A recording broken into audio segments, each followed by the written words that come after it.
just brings me down. Go inside like when she leaves, I slowly leave the ground. Hey, you come back, I wanna give you a chance. Love me like you used to, so we can learn again. The skin is getting round, baby, drink tonight away. Maybe we will not regret it, you will not regret me. Laying down under the sun, burning love cause we are young. No one tells us what's done wrong, cause it's just me and you.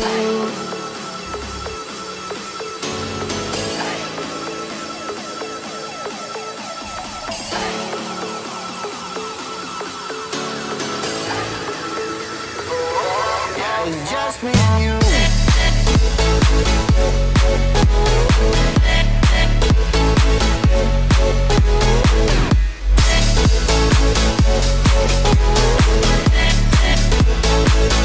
Yeah, it's just me and you.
It's just me and you.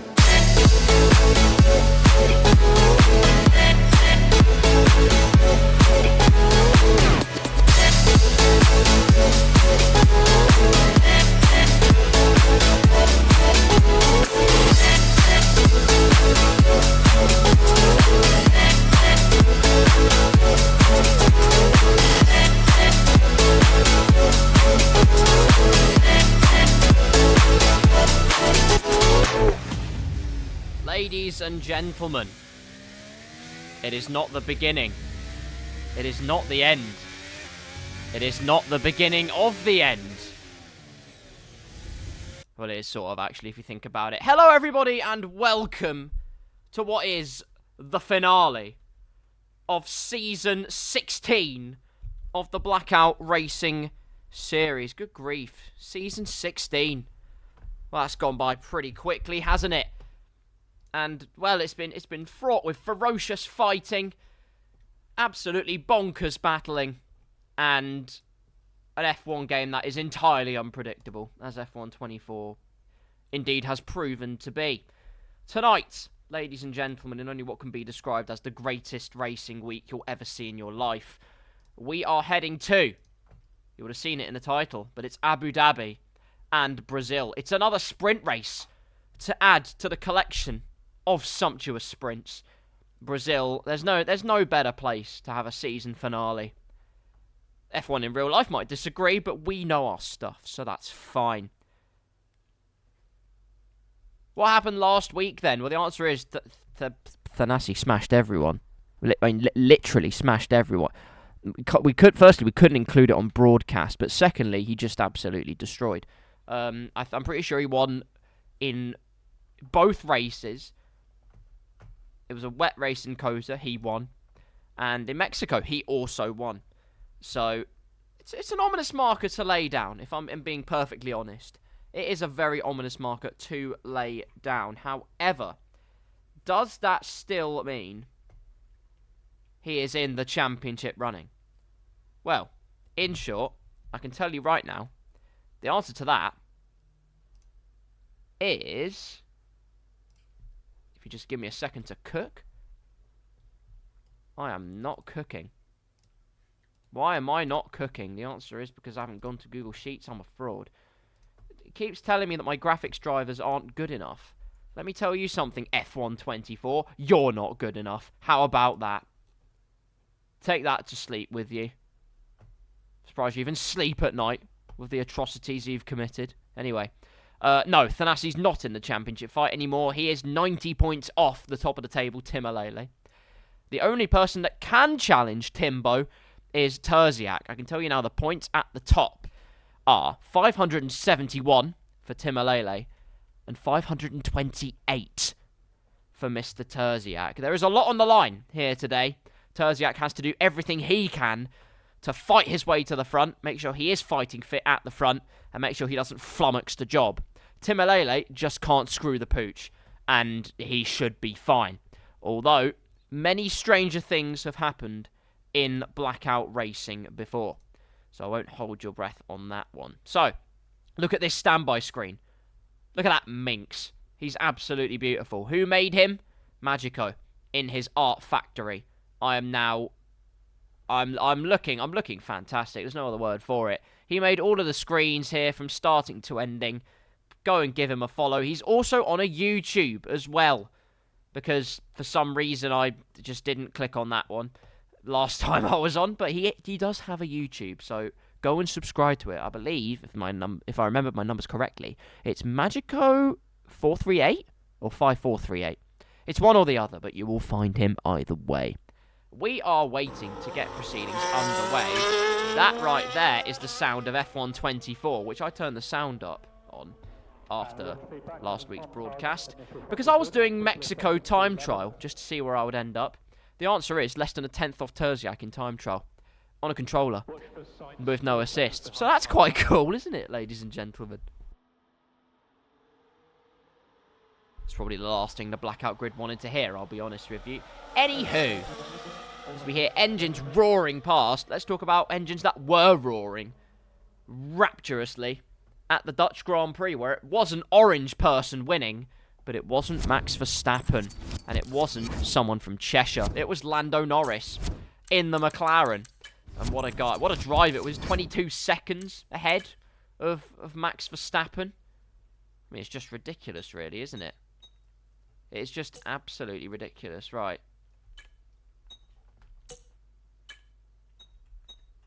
I'm confused now. I thought my audio had drastically gone off, but apparently not. I am joining the lobby, of which I am now adjoined. Should be cool. Both championship contenders are here.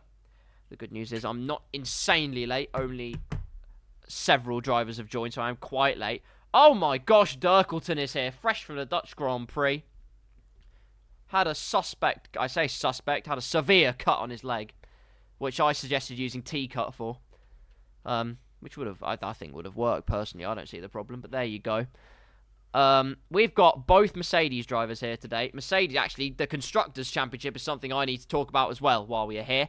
Mercedes are literally just under 50 points ahead of Red Bull. It is between those two, although don't count out McLaren if both of them really bollocks the job, because they're on 642 on McLaren, Red Bull on 683, Mercedes on 732. So I'm going to have to do the mental arithmetic to figure out for you just how potent these results are going to be. For those of you wondering, the point scoring is actually drastically different in Blackout compared to real life, because we like equal opportunities. Not saying anything about Formula 1 or the FIA, but I feel like they're just not very good. So let's talk about the points distribution of Blackout nice and quickly, just so I do indeed have something to talk about. So, in short, first place has 30 points, second has 24, third has 20, fourth has 17, fifth has 15. Basically, the stipulations in the Drivers' Championship are if Timmelele is more than 33 points clear of Terziak, although I think on countback he's got more wins anyway. But really, to secure it, if he's more than 33 points ahead, the current gap is at 43 points. So as long as he keeps that at that length, at arm's length, a wide breadth of a gap, he will be champion for Season 16. The first time he will have been champion since F122. That was 2 whole years ago. Good grief. Anyway, Constructors is a little bit of a different kettle of fish, because on offer there, maximum, are 33 plus 24, which makes us have 57 points. So, Mercedes have to be 58 points ahead of Red Bull to really cement it by the end of the Abu Dhabi Grand Prix. Otherwise, they have to do the job in Brazil. Although with the sprint race, anything is possible. And it's reverse grid. It's getting spicy here in the Blackout Racing Spice. We have a good smattering of drivers today as well. Like I said, all the championship contenders are here. Both Red Bulls are here. Both Mercedes are here. Only one Ferrari is here. That's, well, to be fair, they weren't in the constructors' fight anyway, so that, although they were quite close. They're on 612. They weren't that far off, but, you know, the Flying Scotsman can only do so much carriage pulling. Giraffe is here. Giraffe is back. I can't believe I'm saying this. The long-necked creature himself has returned to the grid to really wring the necks of his opponents, which is very easy to do considering he can literally tie them in knots with his own head. I think that's probably illegal in this sport, but we'll gloss over that. He is Big Swimmer's teammate for this event. Absolutely fantastic stuff. Not long to go now before we get underway. Things are heating up. Magico says, hi waifu, hello husband. My hand hurts from hitting my wheel trying to drive Abu. Well, I don't know why you're trying to drive that particular man, but anyway, we'll gloss over that. Hopefully Tim can win race and constructors for me. Well, that certainly is the plan, although you are in the points regardless. So, all you have to do is stay out of trouble. And if anyone decides to retire early, you're in the clear. And that's really where it all matters. At all the time you're learning, and you're getting crucial points. It is not over until it's over. 5 seconds to go, and we'll be underway for the sprint race. Reverse grid. Reserves at the back of the grid. Sorry, Giraffe. But everybody else in reverse championship order. Don't know what that means. Magico's near the front. That's all I know. Big Swimmer's actually... I've gone under the radar with Big Swimmer. He's done very well. Extremely well, actually, in this championship. He's obviously become very acclimatised to the F124 game, which does help. Got a podium in the main race and a sprint race win on F123. So actually, he's just driven pretty well all season. How about that? Not long to go, and we will be in the paddock. If I say not long to go one more time, someone slap me with their long arm. Don't know what you were thinking. We're in the paddock, ladies and gentlemen. The F1 Paddock Club, and look how excited they are. I've never seen people so excited to be in the F124 game. Run. We have actual cars. I'm not going to get confused. We had a long period of time where there weren't the actual cars. But now we do. And so it'll be very, very easy to identify who is who. And I am loving that. We wait patiently then to see, well, firstly, if Timmelele can make it to the front. If he can outscore Terziak, that will put one hand on the driver's trophy when it comes to the main event. But it is not all set in stone. Millimetric mistakes can make a monumental difference. But here in the sprint, it's all systems go. 5 red lights.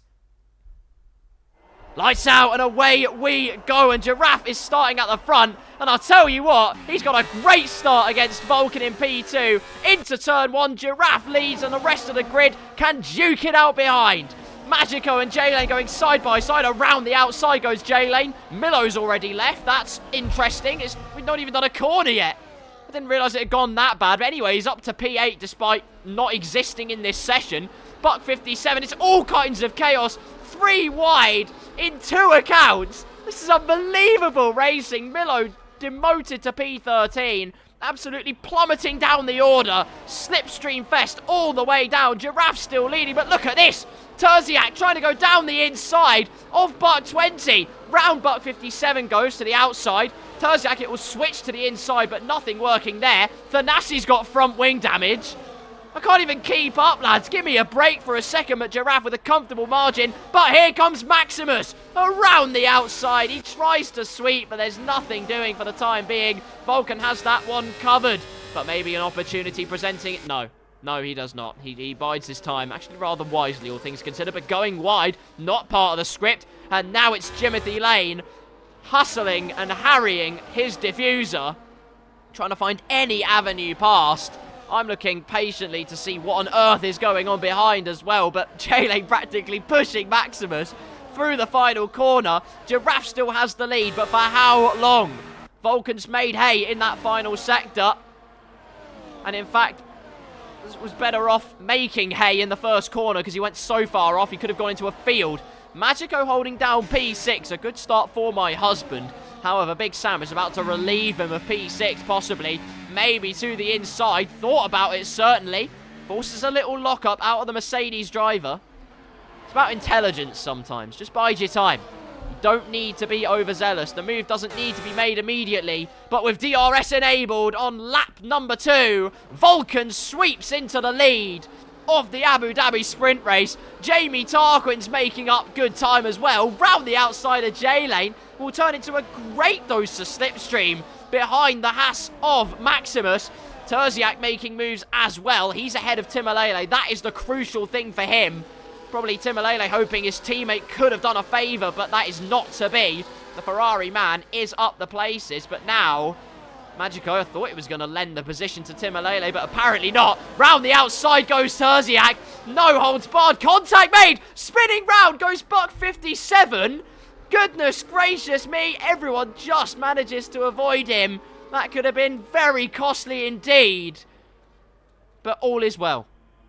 And we can now get back to the action. Vulcan, your race leader, has a gap of 0.4 of a second. Jamie Tarquin trying to go round the outside of Maximus. Sweeps round the outside of Maximus. That was absolutely beautiful racing from Jamie Tarquin. Only 2 cars between himself and a potential sprint race victory. But wobbles like that, well, will rather unbalance the scales of fortune.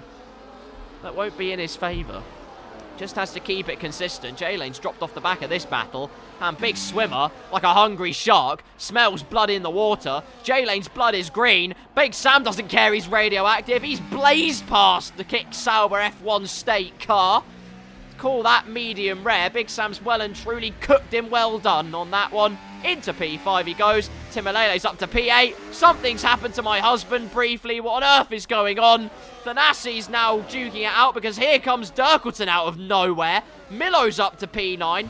The Bucks are, well, they fizzled out as opposed to bringing the fizz. Buck 20's got front wing damage.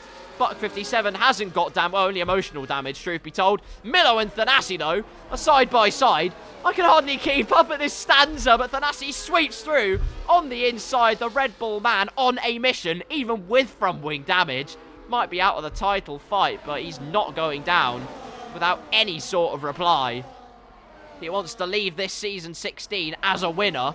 And then, oh, good grief! This dude's that in the wall. It is Timmelele. Mercedes car spearing off into the barrier. And Terziak, if there's ever an opportunity to sniff out, this is the golden goose that he's so required. And all of them in a voice chat, you will have heard this. Timmelele screams of agony and desperation. Nothing he could do to save the car. All Terziak has to do is keep his cool and keep rising up. He's the one that's got less to lose. He's chasing. It's much easier to hunt than be hunted. Terziak's into the top 5 in this sprint race. And there's plenty of time for him still to go, figuratively. But he has got to defend this straight. A change for the lead, meanwhile, though. An academic move with DRS. And the Aston Martin of Jamble Tarquin is into the lead of the Abu Dhabi sprint race. Terziak does ward off the Visa Cash App contactless car for now. And it was contactless, which is good news. Good racing, fellas. Through into Sector 3 they go. And Terziak, just in the distance, can see his prey up ahead. This Italian stallion is galloping into greener pastures. The bull, meanwhile, has charged off track far too many times. And Thanassi with a hot head. The raging bull has a 3-second time penalty. And that is not doing him any favours. Championship leader, currently plumb last. And with emotional and physical damage to his car. That is not ideal. Meanwhile, J-Lane's got past Big Sam again. Possibly a mistake because they've dropped a heinous amount of time compared to the cars ahead. Big Swimmer says, I'll try and dive down the inside, but thinks significantly wiser of it. And will now use that DRS, which is good from him. Don't have to be too desperate. Desperation causes devastation. Big Sam, though, cool as a cucumber. Back into P6 he goes. Terziak making up great time on the cars ahead. On board with a Ferrari man who can see all of this development unfolding in front of him, using every little ounce of electrical energy to try and make a lasting impression. Basically 2.5 tours of the Abu Dhabi track to go in this sprint. Not only will it be slight points gained, but it also will be the starting grid for the main event. This is big in terms of the championship, and Terziak doing everything he needs to do so far. Timmelele, well, he's torn his heart in two so far. Giraffe getting very racy on Maximus, though. And Maximus loses his cool into the barrier. Another driver falls victim to the final corner. And Maximus wallowing in his own graveyard as he sinks further down the order into P12. Has to wait for everyone to go past. It's the worst possible feeling. And Terziak promoted another position into P4 now for the Flying Scotsman. And as he chugs along almost into DRS range now within a second, but just not close enough to be within that detection, I'm going to have to be rather unprofessional and slap on the track map. That's not cool, is it? Giraffe with a bit of DRS. Terziak's kept up well. J-Lane, though, uses that DRS. Down the inside he goes. And gets the better of the Visa Cash App car. Terziak now has the DRS deployment at his disposal, which is good news for him. Doesn't really help him that much, although saving a bit of battery. Knows that he can bide his time. English language eluding me. Buck 20's up into P9 meanwhile. Nice little battle going around the outside of the Erkelton. A super sweeper from the McLaren man, albeit with front wing damage as well. So make that a sensationally superb sweeper. Good grief. Anyway, Thanassi's now up into P5. Might have a 3-second penalty. But he's not letting that stop him from trouncing his competition. That's unbelievable stuff. Final lap begins. Jamie Tarquin in a postcode of his own for the time being.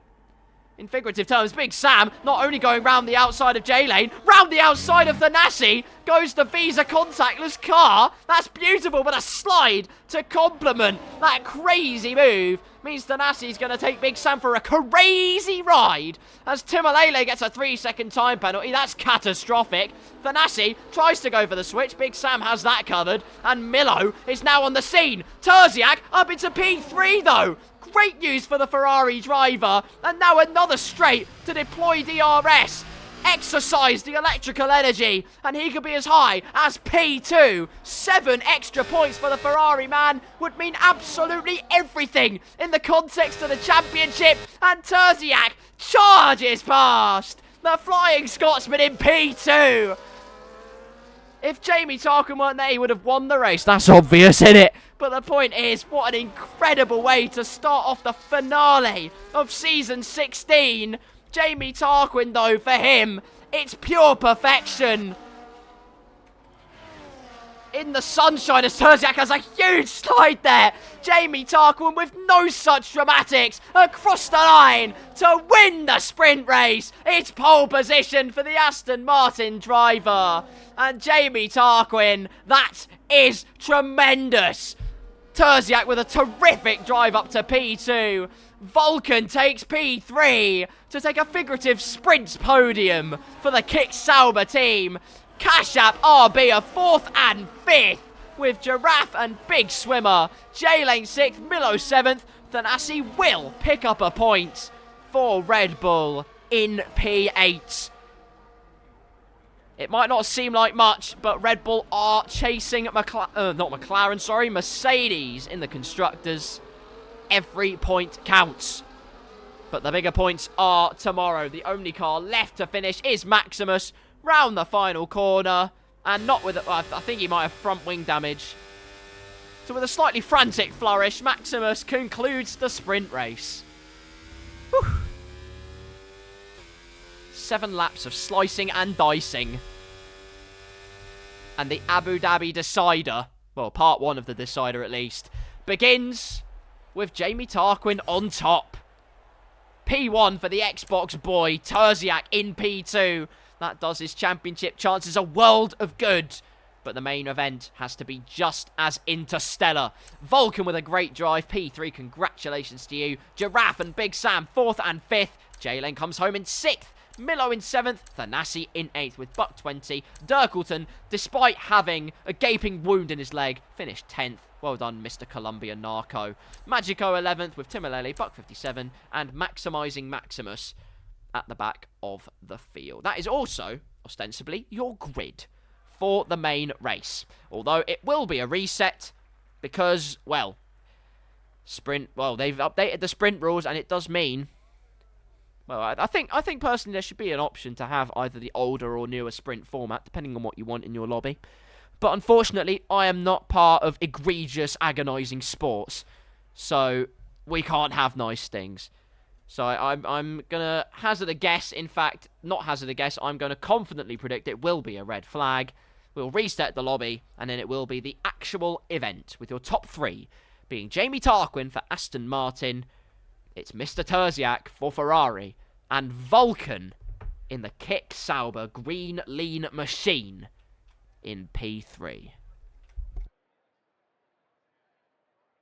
35% race to start off the evening. Magico says, I'm so annoyed with that lookup. I was doing okay. You are doing okay. You're doing very well, actually. Like I say, you're getting better and better with every single week. And you will, because you're practicing with no stabilizers. I was going to say no handlebars, but then that's how you fall off your bicycle entirely. But, well, unicycles are fine. Here we go, ladies and gentlemen. Get ready for the crash fest. 5 red lights. It's lights out, away we go. It's a huge jump start for buck 20. He roars and rockets into the lead. Let's just pretend it's a nice race because it's fun. Off he goes into the distance, and we're going to see chaos upon chaos unfold here. It's side by side all over the place. Who's going to have the biggest accident? Points mean prizes, and in my book, whoever takes out buck 20 is going to have a great time. Or is this the actual race and I'm just waffling? If this is the actual race, then I'm going to be very interested, because it's not a red flag. Anyway, if that's the case, buck 20's jumped the start ridiculously. It's then Giraffe in P2, Maximus in P3, Vulcan 4th, J-Lane 5th, Dirkleton 6th, Magicos. Oh no! There's a huge crash! Maximus has pile-drived into Vulcan, and it's all gone to pot at the first chance. Terziak in P. Somehow the championship contenders are side by side. It's Terziak versus Timmelele. Round the outside will try and sweep Terziak. Through he goes on the medium tyres. That's an unbelievable little move. Absolutely love to see that. That's quality from the Ferrari driver. Into P8 he goes. Buck 20's going to have to serve a drive-through unless that's not the plan. I really am confused right now. I don't understand if we are actually doing this. I'm just going to have to assume we are now. Buck 20, your leader across the line, and albeit with a drive-through, it means Giraffe has 2 seconds of daylight for the Visa Cash App team. Jamie Tarquin, though, your winner in the sprint race. Through he goes into P5. Very nicely done from the Aston Martin driver. Could he make it? 2 from 2 at one of his favourite tracks on the F1 games. He's doing his chances a world of good so far.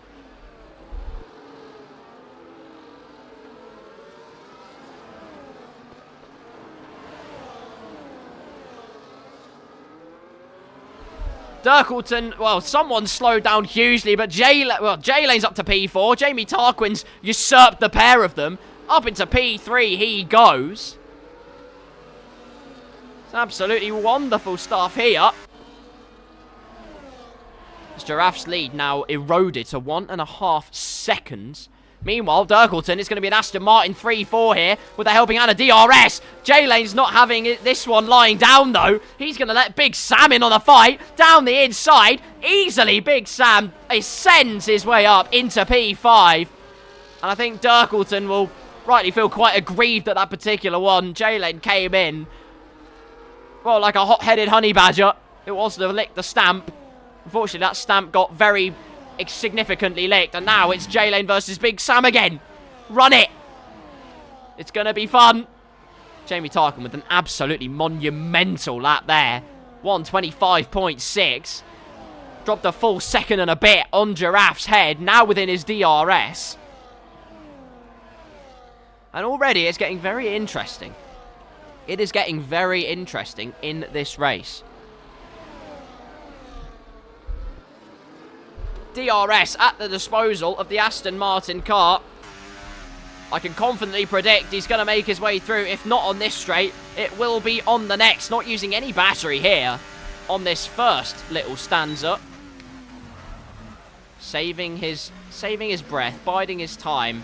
Switches back, gets a better exit than the car ahead. The Aston Martin putting the tyres to the floor, biting into the bitumen. There's a yellow flag. J-Lane's gone off as Jamie Tarquin moves into P2. J-Lane sinks down to P12. It's a disastrous start. Absolutely disastrous start for the Kick Sauber team. Good grief, they were both fighting at the front in the sprint race. Had the starting grid to their favour as well. And it's all gone absolutely awfully for them. Buck 20 will want to peel into the pits now to serve his drive-through. And this is not actually a bit anymore, I can confirm. This is actually racing as he almost crashes into the pit wall. That would have been quite something. Luckily, that's not the case, and we can all carry on in our own happy hunting ground.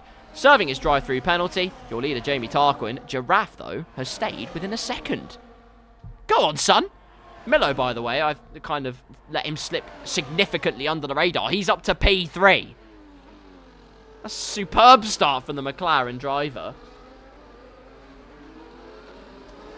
Unbelievable stuff, but Big Sam's going to have a dosage of DRS to deploy. Rear wing open. You don't need to be a genius or a fortune teller to figure out exactly what's happening here. Meanwhile, the two championship protagonists are through to P5 and 6. Past Dirkleton, they both go. The pair of them on a mission in this race.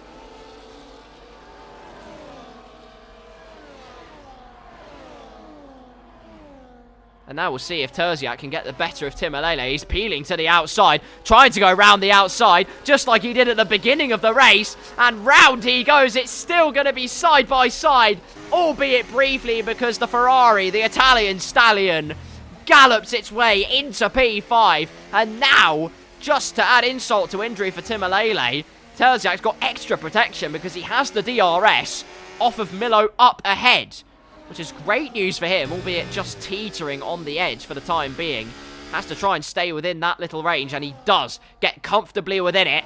Just has a few corners, and then he will have DRS to assist his ascension up the order. Thanasi, meanwhile, another man ascending up the packing order. It's P8 for him, albeit again with front wing damage. Poor guy can't catch a break. Thanasi normally is right at the front. He doesn't have to worry about this sort of thing. Probably will feel rather aggrieved he wasn't starting P8 in the first place, but that is the way the cookie has crumbled. Now Terziak and Timmelele on a charge, but Timmelele, well, Terziak might have DRS, but the Mercedes man, the championship leader, moves back ahead. Into P5 he goes, and Milo choosing not to fight Big Swimmer for the moment. Equal battery for the Mercedes and the Ferrari. They just need to get out of each other's business for the time being and start hoisting them along, because Thanasi is going to get very interested in this little battle, albeit with a Dirkleton to contend with. Just chops across, slams the door on the Aston Martin driver, and that avenue will not be present for the British team. One Aston Martin in P8, the other one 3 seconds in the lead at this stage, with just over a quarter of this race done. Jamie Tarquin in a world of his own. Giraffe driving admirably. And, well, it's just a great drive, to be honest. In P2, Big Sam in P3, Visa Cash App. I'm surprised they haven't got nosebleeds with how high up they are if you look at their real-life performance. Milo P4, there's a bit of a DRS train developing with Milo, Timmelele, Terziak, Thanasi, Dirkleton. Okay, basically half the grid in a DRS train, courtesy of Big Swimmer hoisting them along. See this quite a few times in F1 24. I say quite a few. It's commonplace in this particular game Timmelele, however, wants to break the trend. Was relatively close to trying to pounce, but not to be for the Silver Arrow. Have to wait for the Papaya Pro to do his thing. On the Red Bull sister team. I say sister team, it's more like a youth team nowadays. Used to be the sister team. Nowadays for nurturing young talent. A young Yuki Tsunoda and a young Daniel Ricciardo. Because he is very young. Milo this time will get past Big Swimmer. And to boot, so does Timmelele going round the outside of the Visa Cash App car. Contact made. Huge, huge moment in context of championships. Big Swimmer tags the rear left of Timmelele. Got the wash of understeer as he got to the corner exit. And Timmelele falls behind not only Terziak, but also Thanasi. Unbelievable. The twists and turns. It's a twist and a tail once again, which is very painful for my pet cat, but that's a conversation for another day. Terziak licking his lips at this particular opportunity. Within DRS of Milo up ahead. And what was a fairy tale sprint race, well, it seems like a new page is being written in that particular book, because suddenly he is in the prime position, in the hot seat.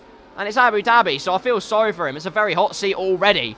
But now the temperature rises up even more, because he's got a great chance as Dirkleton actually gets past Mr. Maximus with a helping hand of DRS. Big Swimmer will be there as well. Buck 57 will be there. Up into P8 he goes. Big Swimmer now down the inside, albeit briefly, as Thanasi gets past Terziak. There's a raising of the hand. Terziak's in the wall. He's out of the Abu Dhabi Grand Prix. Crossed up with Timmelele, and a 10-second time penalty for the championship leader.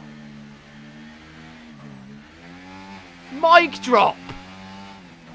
Virtual safety car. I'm surprised it's not a full safety car given everything. Big Swimmer's now got a penalty for ignoring yellow flags, you naughty sausage. What on earth happened there? Wish the camera didn't cut there, because I saw Terziak, well, taking his racing line, but it looked like he might have chopped across Timmelele, but was Timmelele alongside enough? That is controversy, if I've ever seen it. At the penultimate round of Blackout Season 16, Timmelele remains in the hunt. Terziak out of contention. But there will be huge, huge conversations about that particular scrap. Lots of action in the pit lane, meanwhile. Let's calm down for a second as Jamie Tarquin's into the pit lane. Or I thought he was in the pit lane. He has actually come out of the pit lane and he's in P2. Albeit, oh, it's the virtual safety car was ending. Oh my good grief, what on earth happened there? Almost a phenomenal pile-up with Jamie Tarquin and J-Lane involved. But after the pit stop, well, he's only 9 seconds behind Giraffe. So basically, he's the provisional leader. He got DRS, and all you need to know is that it will be a landslide victory for the Aston Martin driver. Will it be a big curse? Find out soon. So then, Giraffe leads the Abu Dhabi Grand Prix once again. Should start getting used to winning. Does he ever get bored of not winning in Abu Dhabi? Probably, I don't know. Jimmy Tarquin's P2. Jimothy Lane in P3. Buck 57 in P4. Timmelele, albeit with a very dark and thunderstormy cloud of the stewards sitting very low above his head. I'm sure there will be clips. And you bet we will look at them, because that's going to be tasty. McLaren are 6th and 7th. Haven't talked about them very much. They're having a pretty decent scrap at things. Thanasi in P8, Maximus P9, Dirkleton P10, Vulcan 11th, Big Sam in 12th, Magico in P13. Terziak says, there's been a murder. Terziak, what happened? Tell me what happened. I did see the end of the murder. I'm sad the camera cut at the wrong point.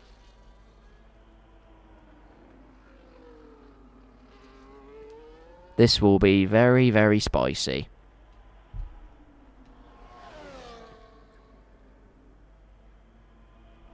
Battles on track. It looks like Vulcan's going to get feisty in the mix. Meanwhile, Buck 57 has already got himself out of the mixer. He's up into P3. Timmelele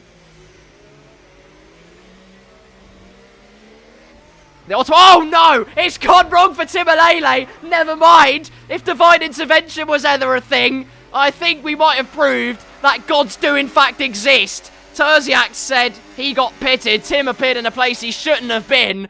Well, the second time he appeared in a place he shouldn't have been, God dealt him a very unkind hand on that particular occasion. Thanasi's now going to get very, very interested in this battle. Whether he's on new tyres or not, I have no idea. Timmelele now trying to go back up the inside of J-Lane. Actually, a neat little move, albeit with some argy-bargy on the exit, but he comfortably gets through. Means that, oh no, Thanasi's hit J-Lane. J-Lane's in the wall, and he's reset to the tray. Plenty of time to do so, but here comes Maximus onto the scene. Through he goes. He's had a big slide, but not hit the wall. It's chaos upon chaos here in Blackout in Abu Dhabi. Meanwhile, Giraffe Pits. Let's all just breathe a little bit. Onto a fresh set of medium boots for the Visa Cash App car. And he is, well, he's firmly in contention for a pretty big result in this race. I'm not going to lie to you. He's in contention for a very big result. Actually, speaking of contention, let's figure out exactly who stopped in this race. Aha! Indeed, Thanasi did stop. There confirms my belief. So, Jamie Tarquin has pitted. Milo has pitted, as you can see, the man in P4. Now provisionally in P2, albeit with a very hungry Timmelele. And an even hungrier hippo of Thanasi. It's not a fat joke, stop it. The point is, he's looking for big points. That wasn't a fat joke either. He's looking for the grand prize.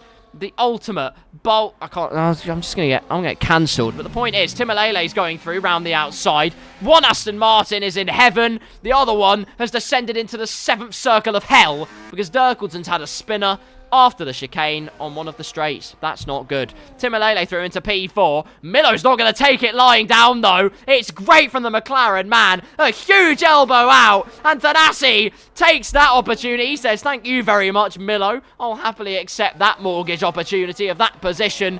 Into P5 he goes. And the two people at the front that have pitted. Giraffe in provisional P4. Comfortably in provisional P4. He's just in the background there. Look at that. There he is. Going into turn number 1. What a guy. Milo P4, Thanasi P5. But I suspect this DRS train is going to continue for quite a while. Onto the DRS straight then, as J-Lane pulls into the pit lane for a set of boots. A pair of tyres, as I heard on a Creator Series commentary in the not too distant past.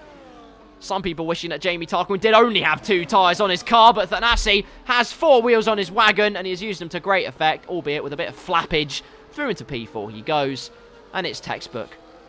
It is absolutely textbook. A race rampant with controversy here as we've just breached the halfway mark, the fulcrum point of the Abu Dhabi Grand Prix in Blackout. Jamie Tarquin, your runaway leader in the Aston Martin car. And as long as he doesn't absolutely bottle the job, he will take a comfortable win for the Aston Martin team. Buck 57 currently in P2. The Bucks are 2nd and 3rd after what was a terrible sprint race and start to this race well, wasn't actually that terrible for them at all, but the sprint race was awful. The point is they're 2nd and 3rd, life is good, but they still have to pit. Thanasi in P4, Milo in P5, Timmelele, the transgressor of turmoil in the case of Terziak, in P5. Buck 20 has just entered the pit lane. Meanwhile, Giraffe is promoted to P6. I assume it will be mediums, although I have been wrong before. I'm not wrong this time, though.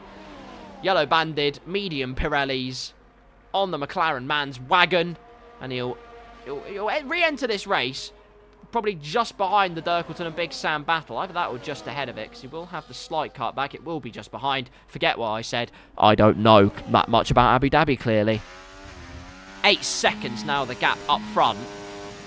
Thanasi and Milo really just pulling each other along at this particular stage. Haven't talked about the Abu Dhabi Grand Prix of last season as things seem to cool down. Not quite, though, because Maximus is turning up the wick once again, bringing the pot to a boiling point. If he had switched that to the inside and sent it, I would have been out of my seat, but that did not happen. Instead, once again, sensibleness sweeps over his head as a priority. And so with a second helping hand of DRS, he will fully dispose the flappage and dispose of Vulcan and move into P7. Fantastic stuff. Meanwhile, Milo's moved ahead of Thanasi once again, the pair of them. have built a 2-second gap over Timmelele, albeit yet to pit. Meanwhile, Big Swimmer is up into P9. He's treading firmly above the surface. Buck 57 comes into the pits. It means Timmelele is the only one yet to get into pit row. He's going to be under threat from Mr. Giraffe, which is unbelievable for Giraffe. Medium tyres onto the Red Bull car. And in their chase for Mercedes in the Constructors, it's going pretty well, this race, it must be said. It is going pretty well. They will, as it stands, well, actually quite comfortably, bring the fight to the Silver Arrows for the Brazilian Grand Prix. Meanwhile, it's Giraffe time. Or should I say it's Thanasi time. I am an alliteration astonisher. Poet and you didn't know it, as Thanasi slips and slides his way through, albeit with a few lockups for some sound and flair, into P2. Miller will get the DRS on this straight, but he'll be sensible and he won't make the move. Speaking of which, Giraffe might make a move, albeit he's 6 tenths back, so if you're Crofty, you're probably going, he's going to make a move! Into the left! No, he's not. Like, use your head, he's clearly not that close. I know you're trying to ramp up the excitement, but if he's not close enough, shut up. Buck 20 and Big Sam are going at it. Oh, look, it's a 3-car battle, in fact. Here comes Buck 20, fresh out of the pit lane, fresh mediums, fresh up into P9 as he sweeps through. And Buck 57 and Buck 20, the Bucks are 8th and 9th in this race, which by all accounts is not bad at all. Giraffe right on the tail of Timmelele. At this particular point, it doesn't look too bad for the championship leader, albeit, well, firstly, he committed murder, so the stewards will probably have something to say. Possibly. But also, he's got that 10-second penalty to serve in the pit lane, as Buck 20 takes the fastest lap of the race with a 1:25.5, a time that's only just been beaten, which was Jamie Tarquin's time at the beginning of the race, which is pretty unbelievable, actually. They're the big winners, then. Since it was a sprint race grid, Giraffe down 3 positions, but ahead of Timmelele. P4 for the Visa Cash App driver, and he can be extremely pleased with that result, let me tell you. It's been a phenomenal drive for Giraffe in this race. We'll see if he can make hay and catch up to the likes of Thanasi and Milo up ahead. Without time penalties from track limits, it's going to be an ordeal. But even so, he can hold his head very high as Vulcan is another man making moves. Into P6 he goes. Nicely done from the man who scored P3 in the sprint race. He's going to score big points here once again in this race. Anyway, pretty much everyone has lost positions, courtesy of it being a reverse grid. Jamie Tarquin's gained 9 and he's 12 seconds in the lead. Thanasi's in P2, he's 12 seconds back, like I just said. The point is he's gained 10 positions. Milo's gained 8 positions. Giraffe has lost 3, but he probably doesn't really care. He's going to be P4 when Timmelele has to inevitably pit. Meanwhile, there's a yellow flag in Sector 3. Dirkleton's had a bit of a moment. Into the wall he's gone. Left side of his front wing completely cooked. But he is able to carry on and will enter the pit lane and probably try and relieve Buck 20 of the fastest lap. So that'll be fun. Anyway, I was going to talk about the racing last season as Timmelele moves past Giraffe with a helping of DRS once again. However, Giraffe has that second detection zone, getting a bit squirmish on traction. Timmelele breaking the slipstream. But how much can it really work? Because the long-necked beast enters the inside. That's a disgusting phrase, but he's through into P4. And once again, Giraffe not afraid to get his elbows out and get stuck in. It's going to be a phenomenal result for the Hugo Boss man. Anyway, like I was saying, last season, the Abu Dhabi Grand Prix, who won the Abu Dhabi Grand Prix last season? Oh, it was me. I won the Abu Dhabi Grand Prix last season. It wasn't without battles, though. Thanasi kept me very honest, especially towards the end of the race. Beginning of the race, had there not been a safety car, I was jumping for joy. I had multiple seconds worth of a lead. Then a safety car happened, and Thanasi got through into P2, so it was then just a dogfight between us two. We had a great little battle. Last lap in particular was switchback central. all over the place. It's some of the best racing I had last season. It's absolutely delightful. Thanasi, I'll tell you what, he's a tough cookie at times, but he does provide some great racing, albeit with a high blood pressure. And we love him for that. Timmelele through once again with DRS. I can't wait to see what happened between him and Terziak. It's going to be very interesting. Terziak said, I got pitted. From what I saw, it looked like that, absolutely. But we will have the angles to determine exactly what happened. Timmelele still hasn't entered the pit lane at this particular phase. He's still got a good pace on those old hard tyres. Possibly just praying for a late safety car, but it's not going to happen, unfortunately. Unless that's Dirkleton retiring from the race, in which case maybe a safety car brought out, but retiring in the pit lane doesn't really do anything. Speaking of which, Dirkleton, there he is, on fresh boots, on fresh soft tyres. He is not retiring. He is gathering reconnaissance. Good man. Timmelele into the pit. Speaking of which, God, the devil's in the details. And I'll tell you what, finally, the last car to pull into the pit row in this race, firstly has to serve what looks like was the whole 10-second penalty. Good grief, he's going to be in the pit lane for ages here. Albeit, he'll still probably leave this week with the championship crown, not without a cloud of controversy looming overhead. That'll be the spice we'll delve into.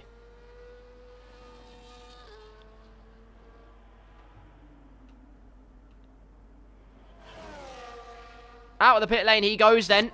Not only to be on fresh tyres, he's 12 seconds back from Big Swimmer, so unless he has the stint of his life, he won't ascend any higher than P10. Albeit, with fastest lap points, I believe he'll win the championship. I was going to cut away, but Maximus might make an overtake here. No, he won't, so I'm just going to cut away briefly, just to double check that my maths is correct.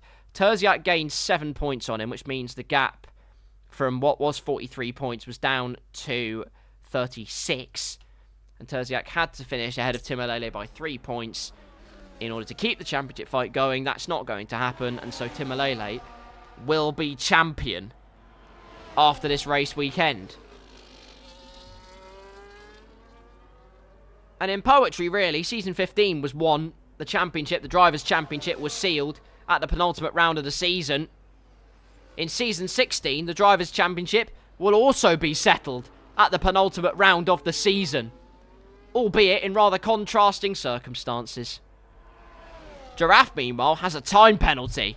Oh dear, he's got a 3-second time penalty, full track limits, and Vulcan and Maximus will be seeing this and going, well, with 2 laps to go, can we get within 3 seconds? It's going to have to be the push of their lives, but it isn't impossible. Never say never in the Blackout Racing Series. Still a great drive from Giraffe. Still an absolutely wonderful drive from him, it has to be said. On board with the Visa Cash App car. One in P4, the other one in P9. A good week for them by all accounts. Meanwhile, constructors-wise, all will not be settled. Certainly not. 24 points for Thanasi. And an extra, however many points, I think it's 11 points for P7. So it's 35 points gained for Red Bull, I'm pretty sure, if my maths is correct. Which is, well, a rather chaotic cut. A sensational slice into the constructors' battle. So the drivers might be decided. Constructors still has a long way to go. A 50% race and a qualifying session at the Brazilian Grand Prix to decide what on earth will happen there. And that will be very interesting. Just 2 laps to go then. And this man, I mean, there's not much you can really say in the context of his race. In the darkness of Abu Dhabi, he has been night and day ahead of the rest. Meanwhile, there's a fastest lap for Timmelele. And basically the millisecond after that pop-up, Magico has a 3-second time penalty for multiple warnings. First track limits penalty of the evening. And actually, honestly, despite what happened at the beginning of the race, he's driven pretty well. He's hardly lost any time to J-Lane. So I think he can hold his head pretty high on the whole. He has got the pace. Consistency is always difficult with no assists, especially when you're first learning it. I'm not going to be one to shy away from that. I was there in that boat before. I've sunk multiple times, but you learn to sail much, much more superbly than the rest. And it all comes with time. Oh no! Who's in the wall? It's Thanasi in the wall! It just got interesting, ladies and gentlemen. Because he was miles ahead of Milo. Now, the gap less than a second. I can't tell if he has front wing damage. He might well have front wing damage. He does have front wing damage on that front right end plate. That could get very interesting here. So it will be less of a cut into the Constructors' crown for Red Bull against Mercedes, albeit a cut nonetheless, and it will still be a big cut. It's not like he's going to descend any more positions as Timmelele gets a 3-second time penalty for multiple warnings as well. That's not ideal. Either way, well, Maximus has got a 3-second time penalty, but look how close they are to Giraffe. P4 is not set in stone for the Visa Cash App driver. Milo, meanwhile, with DRS, squeezed to the inside. That is not enough of a deterrent. Through he goes into P2, but has he made that move just a moment too early? It's not the ideal exit. It's an absolutely excellent exit for the Red Bull driver, and horns sharpened, crafted for combat. Thanasi drives through like Milo's standing still with DRS into P2, albeit with hindered cornering performance. There is still a bit to go, but through the last corner, Jamie Tarquin can take as much time as he wants. It's an absolutely terrific display. Across the line, it's a thumping win for Jamie Tarquin here in Abu Dhabi at one of his preferred stomping grounds. He takes top honours and then some. Thanasi takes P2. Milo into P3. A great race from them both. Giraffe into P4. In the end, Vulcan not close enough. He too had a 3-second time penalty. A $1.57 ascends into P5. It's absolutely rapturous for Red Bull in their Constructors' hunt.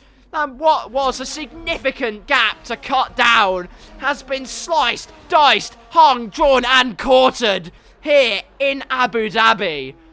And this sets up quite the contest, but across the line he went. Ladies and gentlemen, your champion for Season 16 has arrived.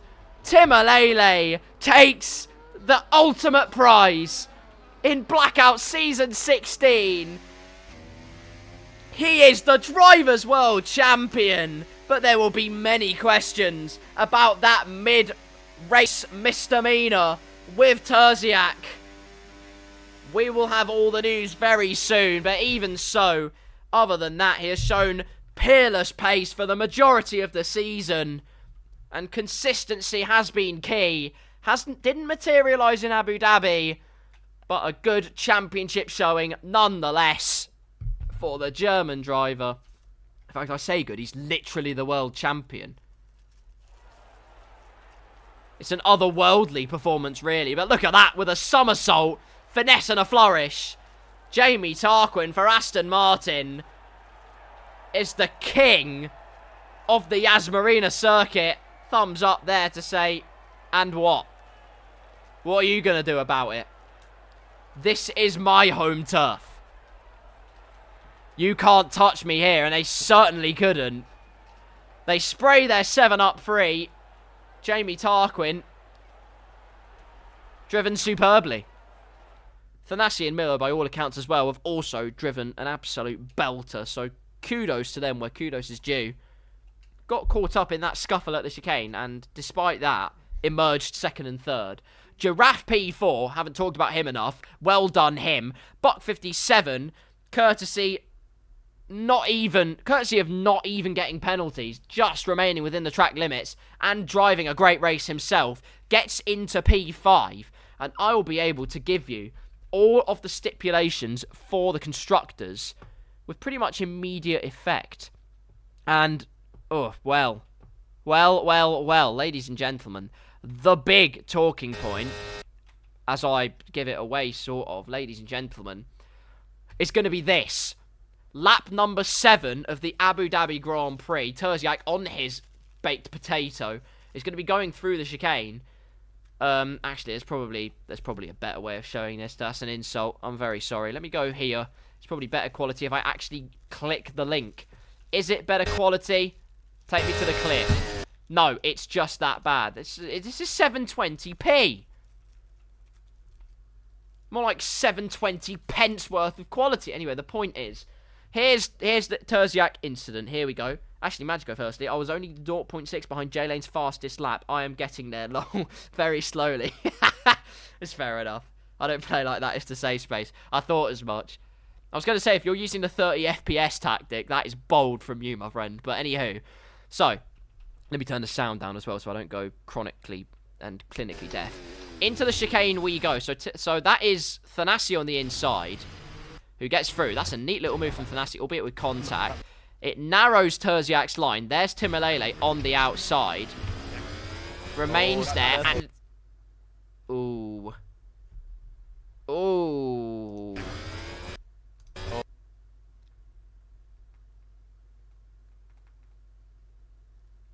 Just hang on. Be a sim racing steward here.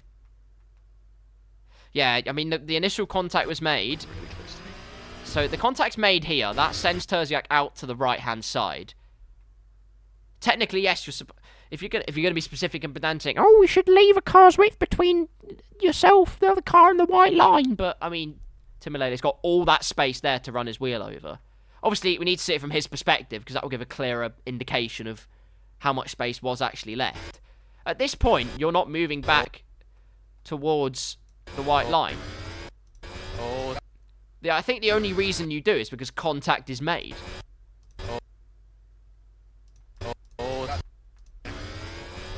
That is the most Red Bull-esque move Holy I've ever fuck. seen. I wouldn't. Timmy and Terziak are dead. Oh, fuck's sake. Oh dear. Move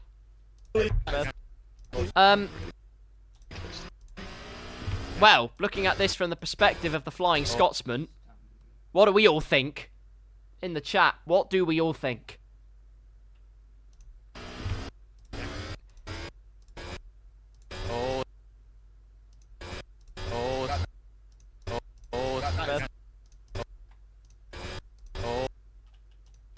So the thing is, I'm on Terziak's on Terziak's side. Would you believe it? I mean, like I say, the contact's made, and you don't move over. You leave the space open. Like I say, he has that space there. There's more than enough space to leave a tyre. I mean, obviously the rear of the car's slightly wider, but there's more than enough space there. The thing is, it's either majority on Timmelele or it's just really unfortunate, and it's like a side pod thing. Because you don't actually start moving back over left until after contact is made. This is very interesting. I'm now a steward, as it turns out, albeit I'm not actually a steward. I haven't got that authority. Let's see if we can find... Well, there's another clip from Abu Dhabi as well. We've got a buck 20 clip. I suspect Timmelele is typing with his point of view, so we can... Ow. My eardrums. We can all see with streamable. Buck 20. Well... His quality is cooking in comparison. This is 3008 quality. Look at that. Unbelievable. Actually, can you get even higher quality? No. Let's go, though. Let's see here. I'm going to, like, do that to not deafen myself. Through towards chicane we go. This is in the sprint race this time, in the daytime. Braking towards... Oh, my God! Brake balance is fucking 50. I can understand why Magico broke early, because I genuinely think with no assists, just to make sure he doesn't lock up and completely miss the corner, he does. But, well avoided, that's all I'll say. Well avoided, sir. Albeit, I can understand why you would have thought that was dangerous. Here we go. I didn't intend on being aggressive now. I thought we'd find side by side. I didn't intend drifting towards you and brake as hard as I could once you... Okay, right, here we go. My bad. Okay. Let's see. Let's see. I think it's just on... I think at the end of the day, it's just unfortunate. It is on... well, I'm not going to say anything. We've got Tim's perspective. Here we go. Let's find out. What?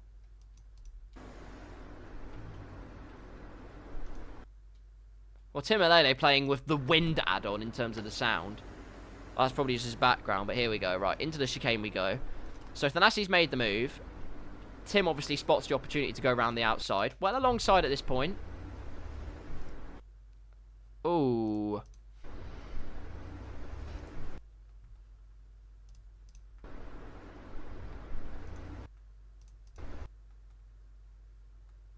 I mean, I don't even think their tyres are touching. That's just net code. Oh, God.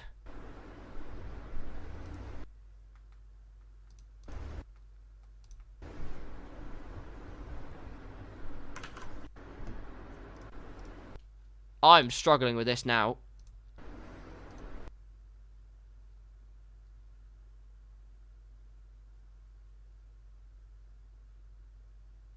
I'm really struggling with this. Good grief. What on earth? Oh my god.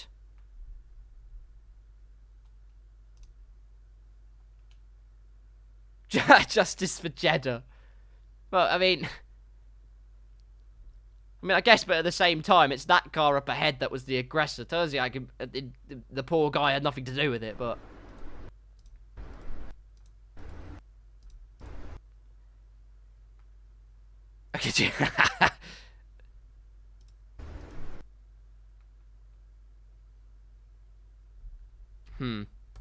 That is an interesting one. That is a very, very interesting one.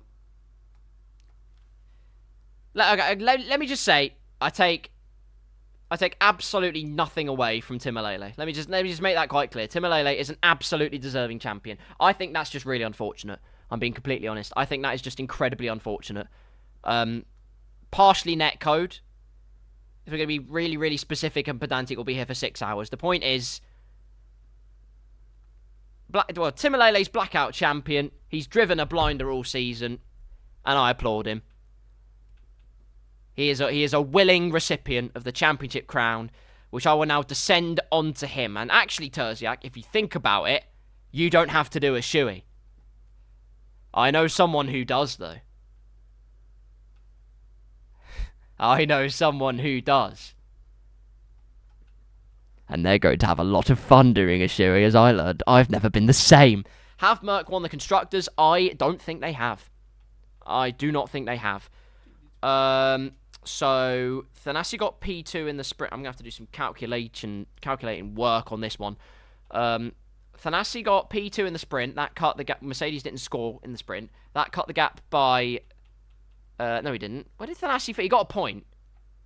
Yeah, he got a point. He cut the gap by 1 in the sprint. My apologies. I was thinking of Terziak.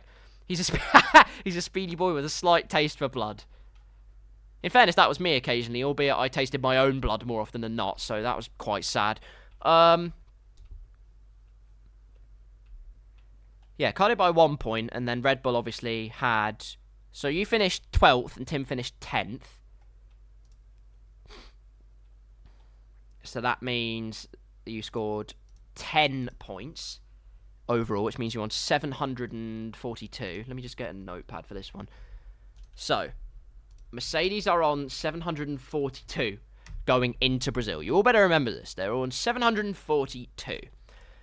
Red Bull obviously got second and they got fifth. That is 39 points added on to their 683 plus another one. That is 40 points. They are on 723. There is only 19 points between Red Bull and Mercedes going into the final round. This could get very interesting indeed. Red Bull obviously, well, need to outscore Mercedes by 19 and possibly a little bit more, depending on countback. So 20 points at least they have to outscore Mercedes by to win the Constructors' title.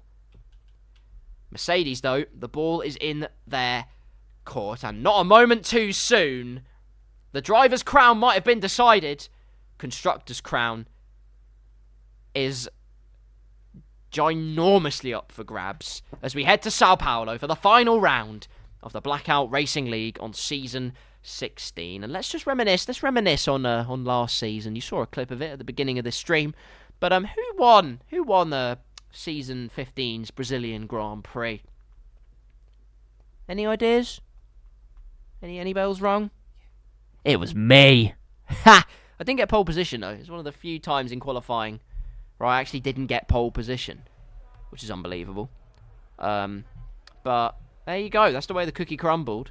I didn't do well enough, and then I exceeded track limits. I didn't go faster anyway on my second lap. It was Stark that got pole position. The only guy in the 1 minute 7s. I was just outside on a 1 minute 8.0, I think it was. So there you go. But in the race, I was leading. Well, I lost the lead to Timmelele because he started on softs and I started on hards. Got the lead back, pitted. Magico did God's work and held everybody up by 5 seconds as I stormed into the lead after the safety car. Got into the lead by 11 seconds on mediums. Was planning to make another pit stop anyway. That got changed to being slightly earlier as Dirk's AI, because he had internet connection problems the whole way through. Don't blame him whatsoever.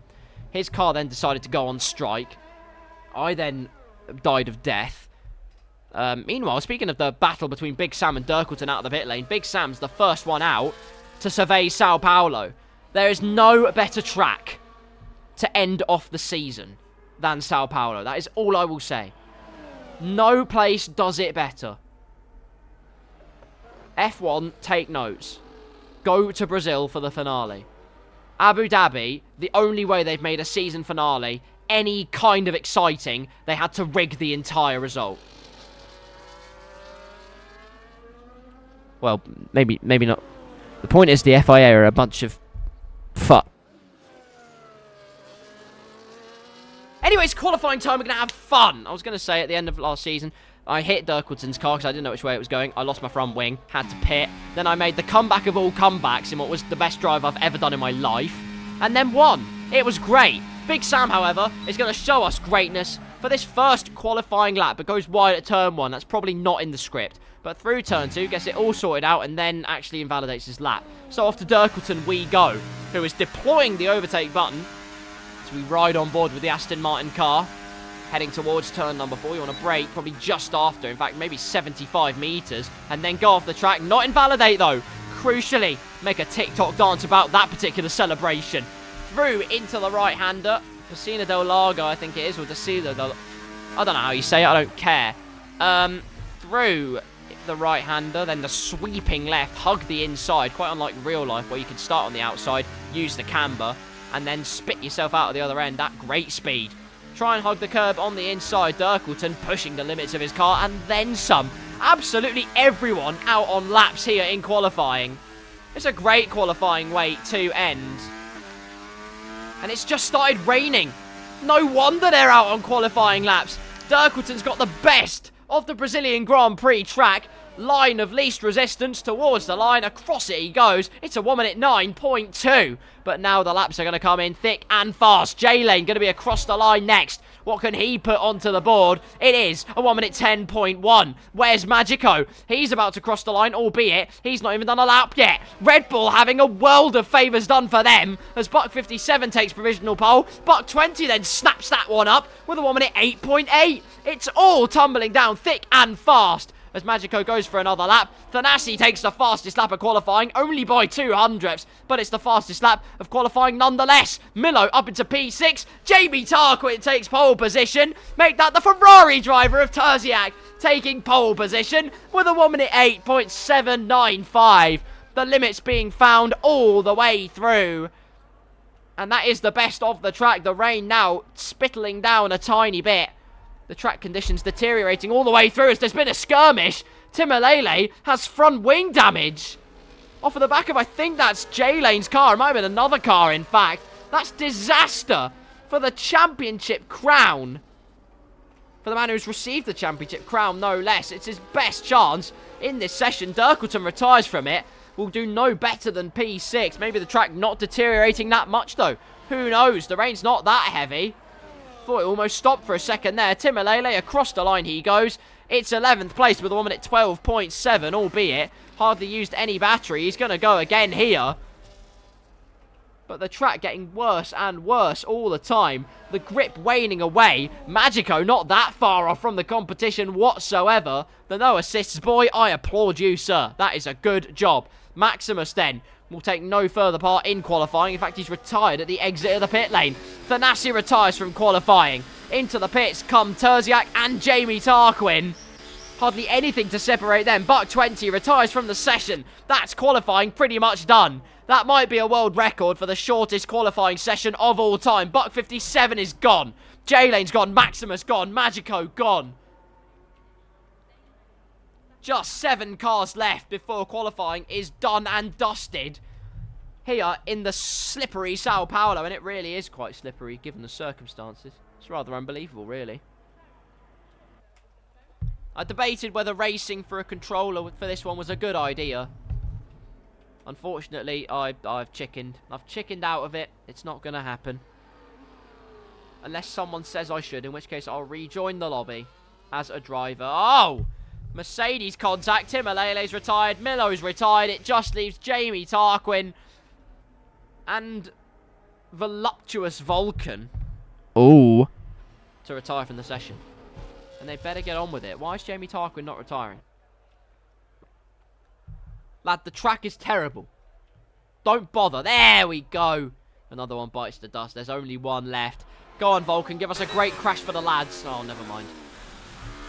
And that, ladies and gentlemen, is qualifying done.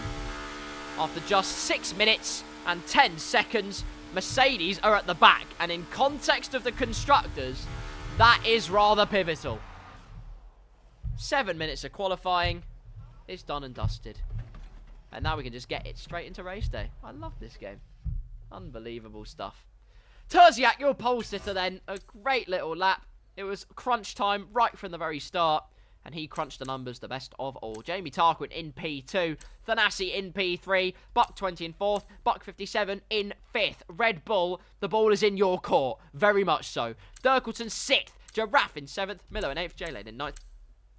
Big Swimmer in 10th with a burp. Maximus in 11th. Vulcan in 12th with the Mercedes pair of Magico and Timmelele respectively. Penultimate last and Plum last.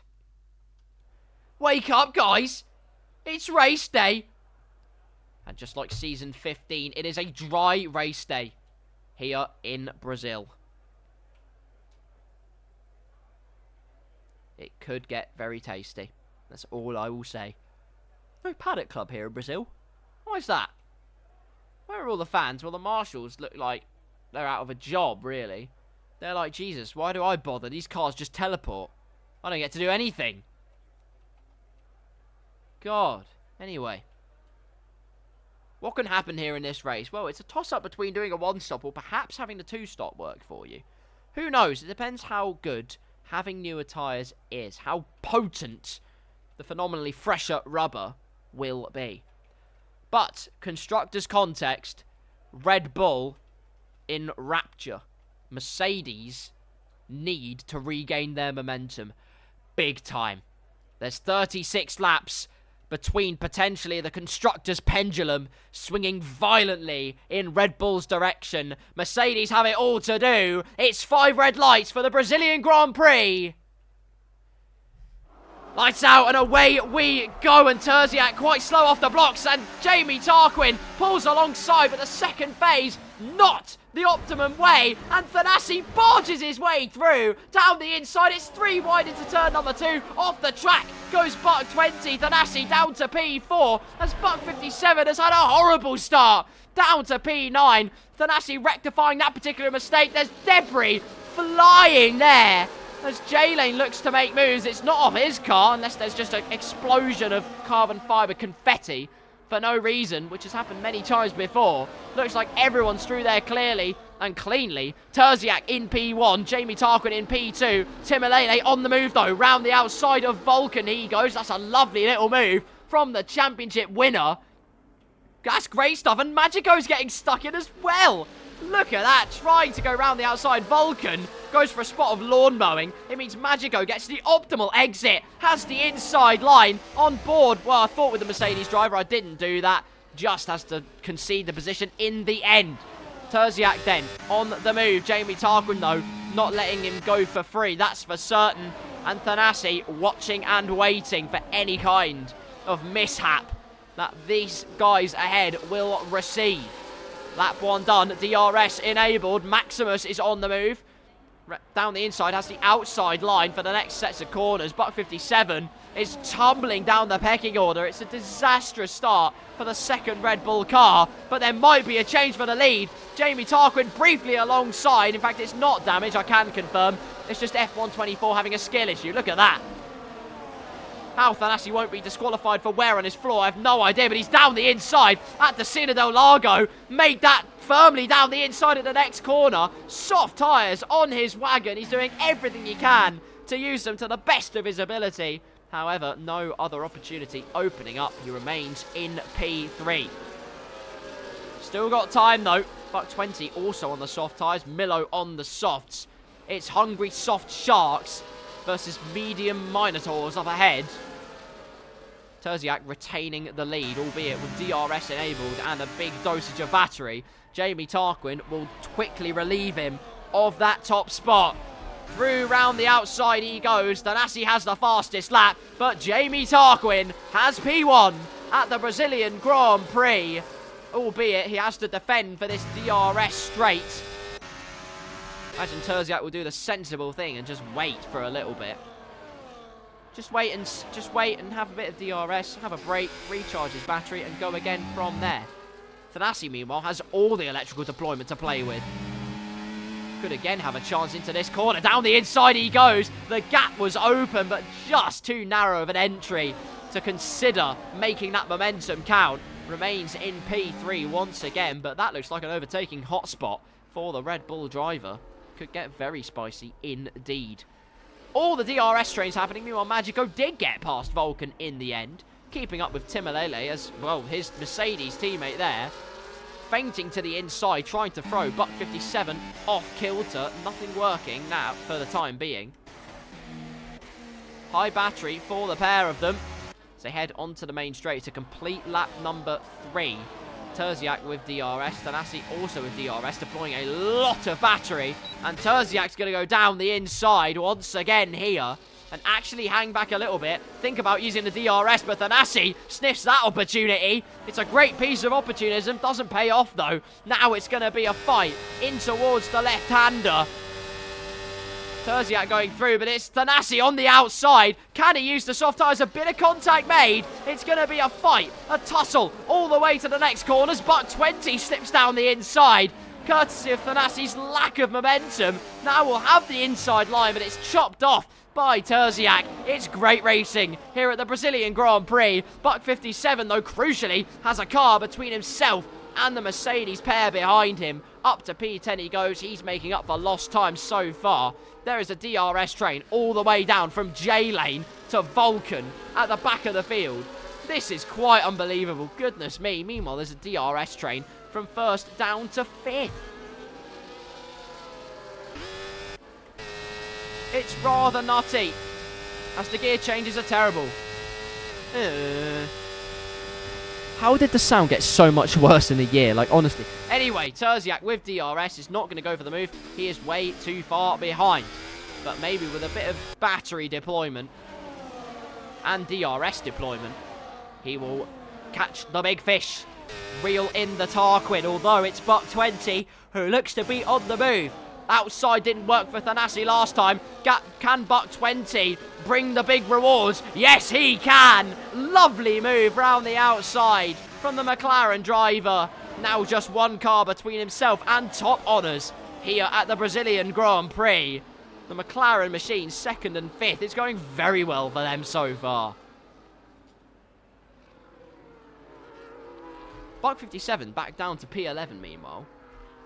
Maximus has actually made the move back on him. That's not ideal whatsoever. They head through into the right-hander. I don't know any of the Brazilian corner names other than Ferragura and Decina del Lago. Decina del Lago is the left-hander. And the double right-hander's Ferragura.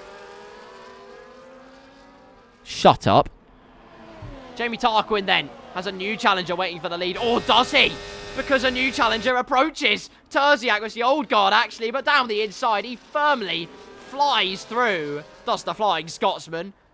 Back up into 2nd place, and now had great momentum initially through turn 3, but no battery to play with. We'll now spend the rest of this lap charging up the battery. Meanwhile, Dirkleton making a move down the inside of J-Lane.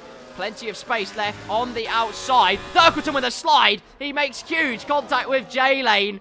That was just courtesy of him having to catch the car as opposed to nerfing J-Lane out of the way. It means Giraffe can have a nibble round the outside.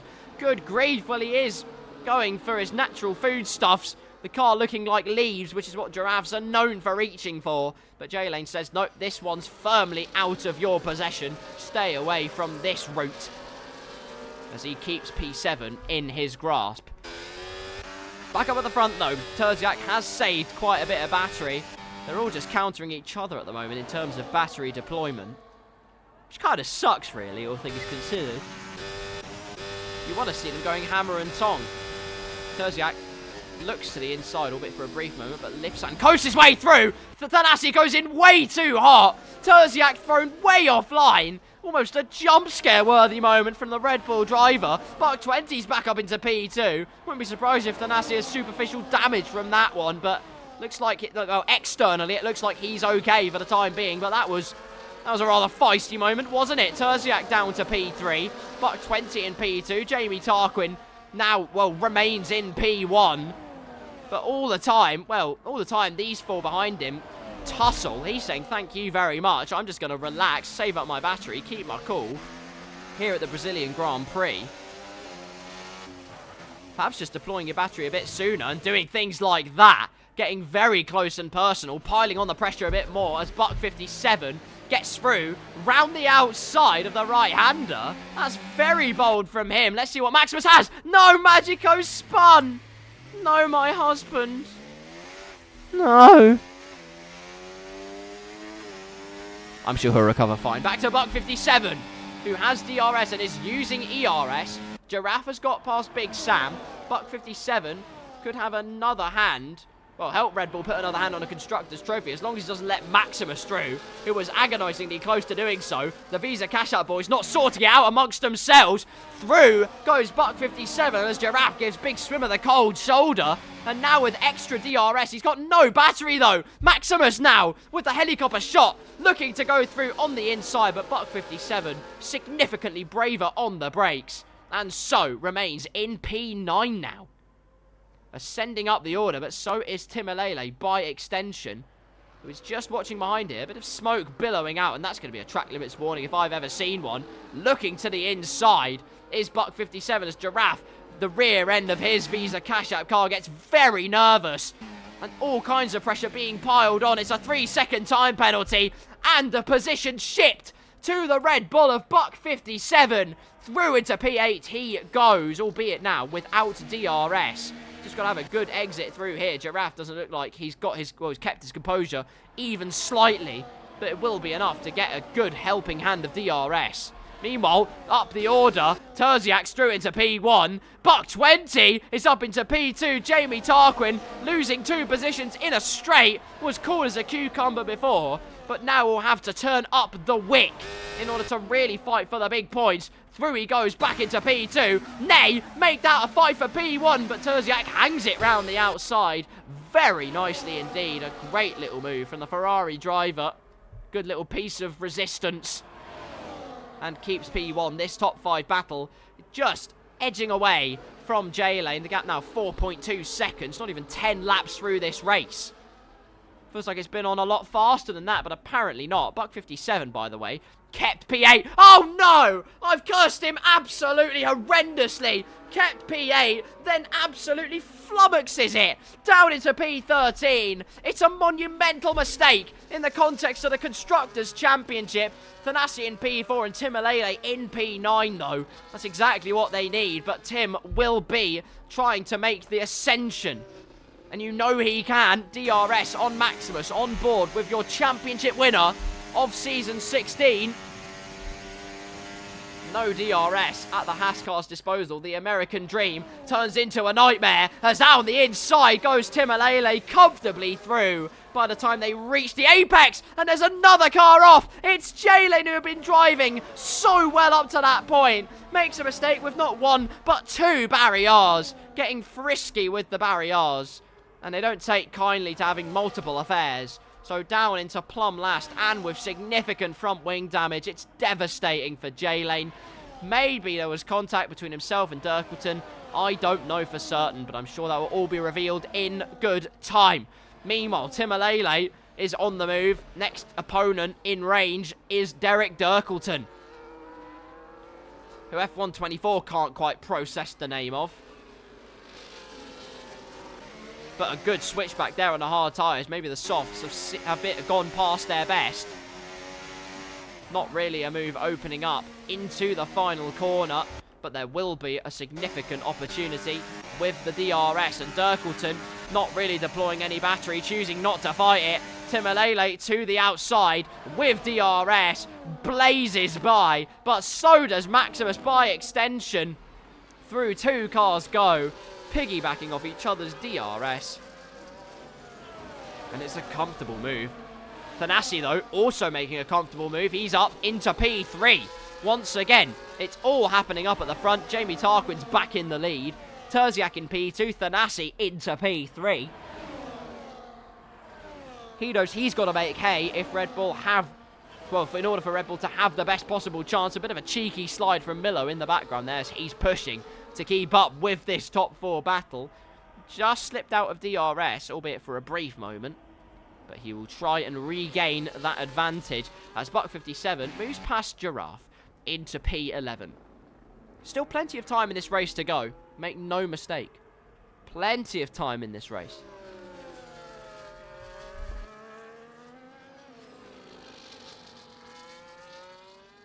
Into the pits went J-Lane. Out of the pits comes J-Lane. He's obviously on softs. New race leader, Terziak, using DRS. It's academic to A-star standard. The Ferrari driver ascends into P1 again. We've seen how powerful the DRS and the slipstream has been. 6 tenths ahead, though, is one of the best opportunities he has in order of staying ahead and trying to develop a gap. Both of these guys on the medium tyres, the more that they can do to get away from the soft tyre cars behind, the better. Thanasi just under 8 tenths, using a bit of battery maybe, just to keep himself in contention. Good little piece of work from the front 4 so far. A bit wide from Thanasi, just as we flick camera shot there. 6 tenths the gap, albeit only briefly. Jamie Tarquin has all the answers to the queries of the Flying Scotsman. Giraffe, however, is out of the pit lane, and I suspect he might have had to change his front wing, because he is now, well, or maybe it was just an early pit stop, I have no idea. Either way, onto a new set of medium tyres he goes. Thanasi outside of a second, though, as they head through the detection. Well, if the top 2 ever needed to work together to have the best chance of winning this Grand Prix, this is it. Jamie Tarquin uses DRS, gets through into P1, comfortably through. They can ill afford to fight each other really hugely, as through the first 2 corners they go, and Thanasi just hangs on to the coattails of DRS. Buck 20 is into the pit lane, though, trying to find out what tyres he's on. It's a mad scramble. Looks like the medium tyres on the McLaren wagon.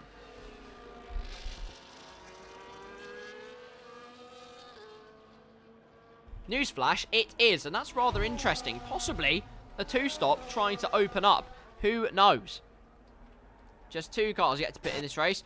Also, by extension, 2 cars that have time penalties. Vulcan's one of them. Giraffe is the other one. So we're on lap number 13 of 36 of the Brazilian Grand Prix. Jamie Tarquin, your race leader. They're now both making very good time on the medium tyres. J-Lane with a brief wobble through turn 1. He's got it all together with an armful of chop and is on his way. TRS, though, for Terziak. Trounces Tarquin back into P1. He goes. And these 2 working very nicely with one another. Just extending the gap to Thanasi. 1.5 seconds now at this phase of the Grand Prix. Meanwhile, Timmelele up into P4 and 3 because Thanasi and Milo are in to the pit lane. Medium tyres for Thanasi. Hard tyres for Milo.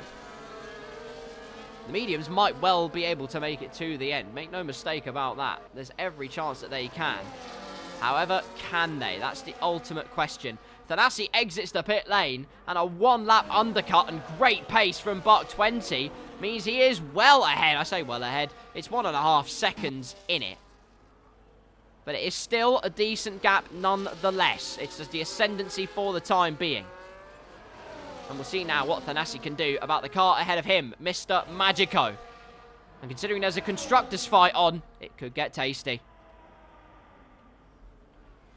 Well, the battle's developing here as Buck 57's had yet another moment. You are kidding me. Another mistake made in this race for the second Red Bull driver. And it is not working out for him whatsoever. So much so, his butt counterpart is right with him. Just waits and bides his time. We'll have DRS. Thanasi will have big DRS. Buck 57's off again. It's catastrophic consequences. You spin, your confidence plummets. It's now at rock bottom here in Sao Paulo. Buck 57 has brought depression. Still plenty of time to go. Still plenty of time for a safety car. Albeit it feels like bloody ages since I've seen a full safety car. It's quite unbelievable, really. Dirkleton, a big swimmer, going at it for P5 and 6 in this Grand Prix. Buck 20's got a 3-second time penalty, by the way. I completely missed it. My apologies. But anywho, yellow flag in Sector 1. It is not working out for somebody today. Another Buck 57 moment, possibly. Well, he's got Giraffe in DRS range, who has been into the pits. So it is the worst case scenario for Buck 57. Like I say, though, Lady Luck has her way some of the time. We'll find out what hand of cards she has in store this time. Terziak P1, Jamie Tarquin P2. It's lap number 16 of the Brazilian Grand Prix. Top two line astern, both pretty much in picture, working together to stretch away from the rest of the competition. Timmelele up to P3, which is great for Mercedes Constructors' Charge. Maximus in P4. Big Sam in P5. Dirkleton in P6. Buck 20 in P7. Thanasi P8. Milo in P9. And Magico in the barrier?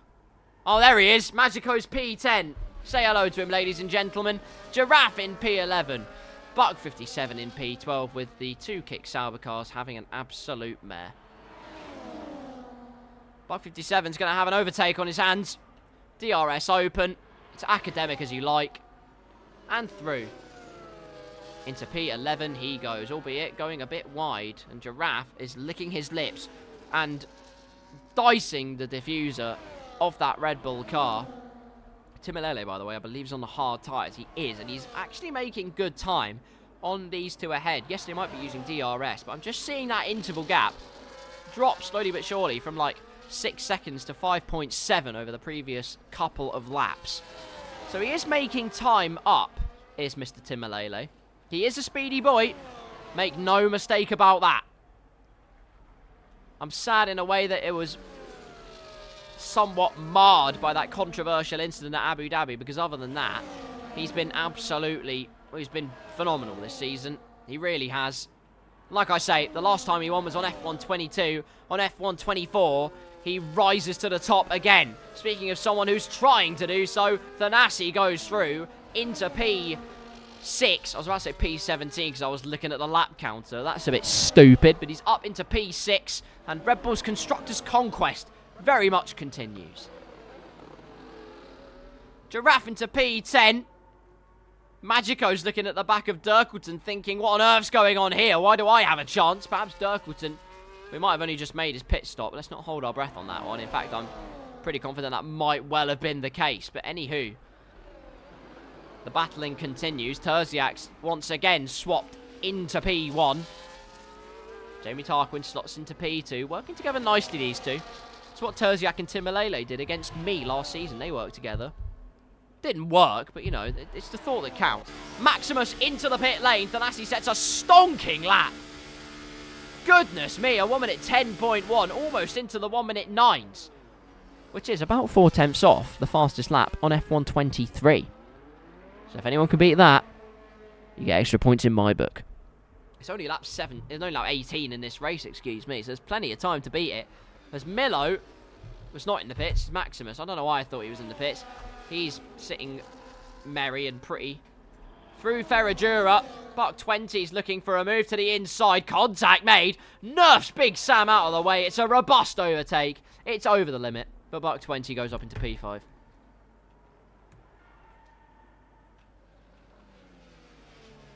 I tell you what, in Crash Nitro Kart terms, it would have worked for me, so I'll give you a pass. Up at the front, the gap's now down to 4.4 seconds. Timmelele is absolutely flying now on the hard tyres.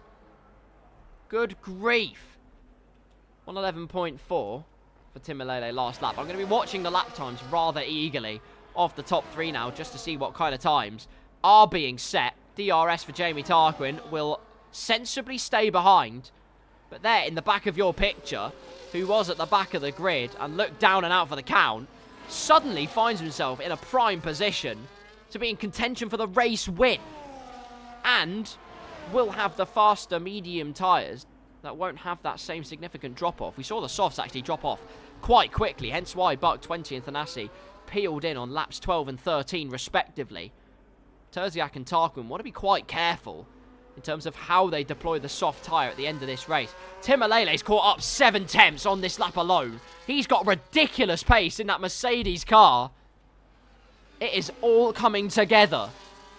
Bit of a slide out the final corner for Terziak.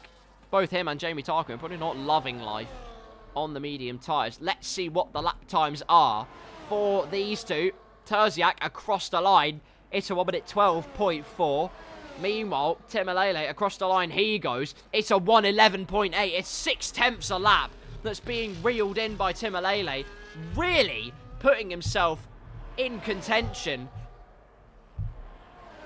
for what can only be described as a rather ravenous race win, because he is eating up the gap all the way through. He's improving on his first sector times. His best first sector times, he's improving on them on 20-lap old hard tyres. He is a freak of nature, this man.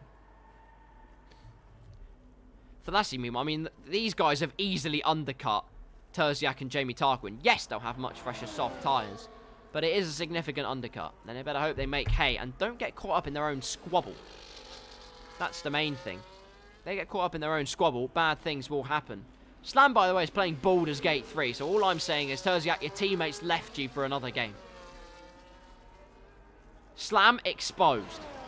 Gap now is within 3 seconds for Timmelele. That is pretty ominous, all things considered. 1 minute 12.1 for Terziak. Timmelele's a 1 minute 11.3. Goodness gracious me. 8 tenths on that lap. And gaining 3 tenths through the center S's. This is quite unbelievable. It's not only a mark of the man behind the Mercedes machine and how marvellous he's just driving so far, but it is also an indication of just how much supremacy the hard tyres now have, as there's some lap traffic ahead of Terziak and Jamie Tarquin. Just to throw another spanner in the works here. It's J-Lane on his medium tyres. Managed to not get lapped at the Brazilian Grand Prix last season. However, it might be a foregone conclusion on this one. Although we'll see what kind of gap is developing as Terziak and Tarquin tumble their way through the last sector. Or into the last sector, should I say. Terziak going a tiny bit faster than last lap. Half a tenth up. Watch Jamie Tarquin's lap on this particular occasion. As Vulcan's got a 3-second time penalty, but he is overtaking Giraffe into Ferragura. I'm going to ignore the lap times for a second. Jamie Tarquin's in the pit. Vulcan, though, is making moves and absolutely divinely moves his way up into P10. Dirkleton and Big Swimmer having some great scraps. I think Big Sam stopped rather recently, but even so, Dirkleton showcasing some great pace. Thanasi and Buck 20 already way through the first 3 corners as Jamie Tarquin will exit the pit lane and will just be behind Milo. So Milo can do a job for his McLaren teammate, albeit only temporarily, but he can do a job for him on this lap in order to give himself the best, well, give McLaren the best chance of having the race win on the road. 7.8 seconds the gap between Jamie Tarquin and provisional race leader Thanasi. Timmelele, meanwhile, 2.9 seconds off of Terziak. Was 2.9 seconds off of Jamie Tarquin. It is getting rather tasty. Speaking of tasty, Dirkleton and Big Swimmer are going at it. Courageously into combat. As Giraffe and Vulcan go side by side through Ferragura. Has to leave space on the inside for the worst camera angle because Vulcan sweeps through back into P10. Neat little move from the Kick Sauber State car. albeit going slightly wide at the exit. Giraffe thought for a second he had a spicy switch back on, but not to be. The gap now being, well, it was being somewhat nibbled at before. Now it's being chomped and chomped on as it goes into the 2.5 second region. Jamie Tarquin already past Milo, by the way. 7 seconds to gap as, oh! Thanasi with a 3-second time penalty. And Terziak not choosing to respond to Jamie Tarquin, just giving himself a bit more time at the moment as Big Swimmer gets a 3-second time penalty. Mostly everybody stayed clean on the penalty front in terms of track limits, but not this time. Half the grid has it this round. I don't know how to feel about that personally, but anyway. Through the final corner, and the gap's now under 2 seconds. If there was ever a time to call it a day up front, it'd probably be now. I understand you want to stretch the medium tyres in order to get the best possible chance in pit row, which Terziak has done, so credit where credit is due. He's done everything he needs to do on his medium tyres. Onto the faster compound for the last 12 laps of this race. With lighter fuel, it'll be slightly less aggressive on the tyre wear front. But can he make up that lost time as Jamie Tarquin goes into the 1:09s? And it is beating the time set last season of a 1:09.7 by, coincidentally, Buck 57.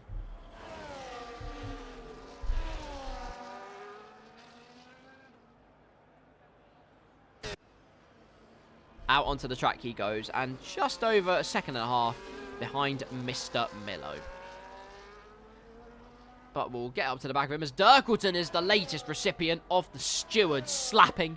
3-second time penalty. Top bins. So a new race leader then, Timmelele, on old hard tyres, but for how long does he stay on them? Could easily get onto the soft tyres now and really cause some damage. That'd be fun, wouldn't it? And at the rate Jamie Tarquin's going, he's going to easily catch them. Timmelele not choosing to pit on this lap, though. Staying out on the track for one more tour of the Brazilian Grand Prix. Meanwhile, Thanasi and Buck 20 line astern, they crossed the line. Just 5.3 seconds between themselves and Jamie Tarquin. 1:10.2 on that last lap. Don't know what Thanasi did, but it wasn't a 1:10.2 because their gap has eroded significantly. And speaking of geographical change, Terziak's about to gazump Milo with DRS. A move of defence to the middle of the road.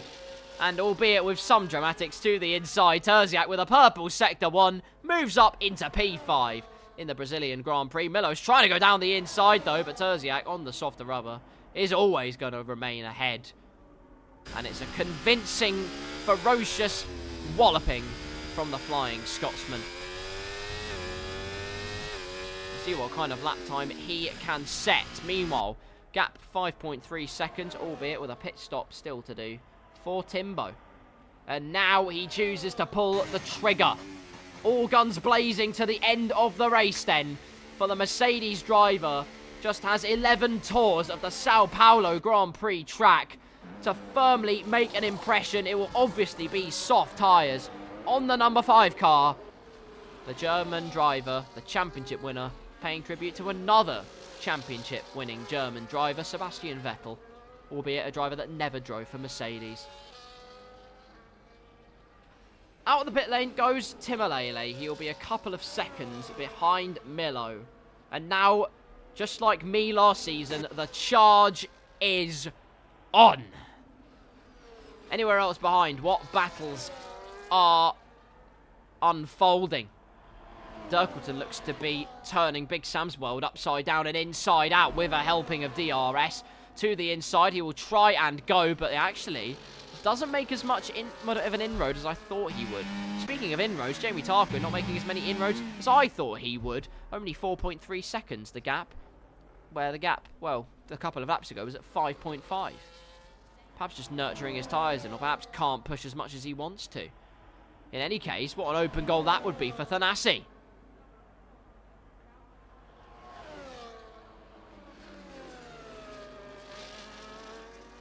I'm sure you'll all be eager to know what the constructors' stipulations are. Well, let me tell you. Buck 57 on 4 points, and Thanasi currently on the 30 points. mean they score 34 points, obviously. Timmelele in P6 and Magico in P12, that is 3 points plus 13 points. Well, it's 16 points. Means Mercedes would currently, on paper, not with any overtakes or anything, win the Constructors' Championship by 1 point. And that is rather nuts. Although Timmelele will have the fastest lap, so that will help to extend that advantage just that little bit more. But he has got Milo to make his way around, which to him will feel like an obnoxious obstacle. How will he deal with the McLaren man? Gets the switchback, and this could be a demonstration of just how powerful the fresh rubber is. But I suspect Mr. Timmelele is just going to be biding his time here. 6 seconds the gap as they head onto the main straight.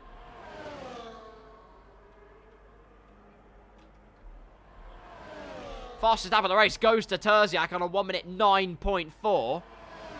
See all the last lap times in the race. That's quite fun, isn't it? Or is that the fastest laps? I don't know, but in any case, well, Terziak's just set a 1 minute 9.4. Timmelele's fastest lap's just gone down to a 1 minute 10.8. He'll be hoping for a lot more if he is to catch the cars ahead. This is what it all looks like.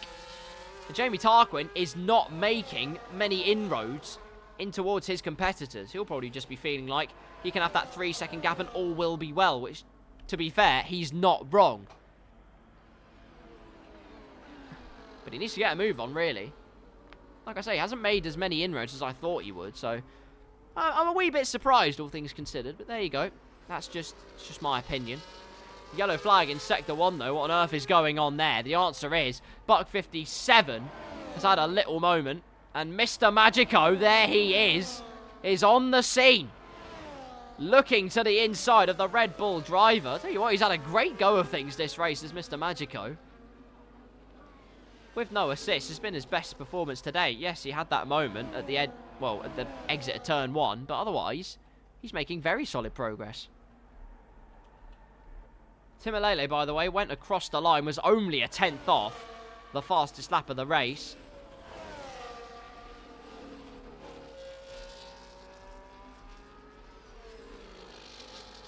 And Jamie Tarquin has a 3 second time penalty as well. Now he really does have to get a move on. Terziak is within DRS range of the Aston Martin driver. Not only that, Jamie Tarquin, what looked like to be a surefire victory, at least for a moment, has suddenly seen that chance escape his slip through his fingers big time. The Ferrari driver has the open goal.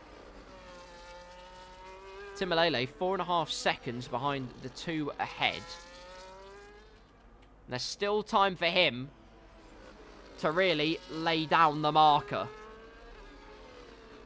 So, constructor stipulations now. Well, Thanasi in first, and well, it's 30 where it is. It's 33 points. 33 points with that. Mercedes with 5th, 15 and 2. They have 17 points. 16 points. Mercedes would win the Constructors' Championship as it stands by 3 points. But that is owing to whether the likes of Buck57 and Magico, what moves they can make. And at the moment, well, it doesn't look like they're making many moves. Giraffe's the one that made the move, actually. Had the fresher tyres and therefore the faster tyres. Meanwhile, oh, there's been a yellow flag. Dirkleton's off in the barrier. No safety car necessary, albeit just emotional and physical damage to Dirkleton. He gets on his merry way, though, out of the centre S's, albeit with earth on la tête.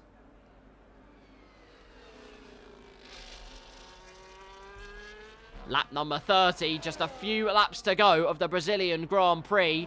And Thanasi still in P1. Buck20 in hot pursuit in P2. Terziak's hot pursuit has come to the forefront, though. Into P3 he goes. And now it's a straight sprint to the end to try and make up those 3 seconds, not only on Buck20, but on Thanasi as well. Let's see what he can do. Timmelele, by the way, is only 2.8 seconds. Just over 3 with DRS, but good grief has he made good inroads. Even if he doesn't get the win, he's absolutely flown this race. And now has P4 in his clutches because he's within the 3 seconds he needs to be of Tarquini up ahead. So that is great news for Mercedes. They extend their constructors' advantage at the top. Exactly what they doth require.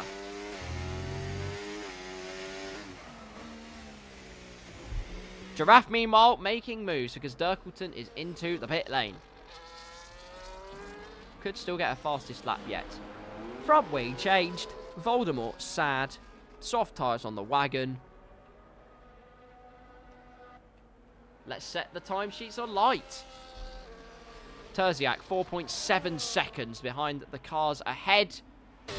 And we'll be hoping he has some more in the tank. Just 5 tours of Sao Paulo to go. Buck 20 almost feels like he's biding his time a little bit, although he's using a lot of battery in order to just keep up with Thanasi. So there you go, Thanasi just driving a blinder. We've got to remember, does have slightly fresher tyres on the Red Bull car. So it's still all to play for. Between these two, 4.5 seconds behind, though, is the gap. Timmelele, though, is trouncing that gap. 1.5 seconds. Good grief, he is flying. He'll be within DRS range on the next lap, and then it really is crunch time to see if they can catch the cars ahead. Terziak, 4.3 seconds behind Buck 20. Needs to do more than that if he's to get top honours. Timmelele is pushing to the bitter end with millimetric precision to maul the competition. But is it enough? The big battle behind, though, is Big Swimmer versus Vulcan. Spaceship versus amphibious creature. Who will win? Well, Big Sam through the final corner will obviously have DRS.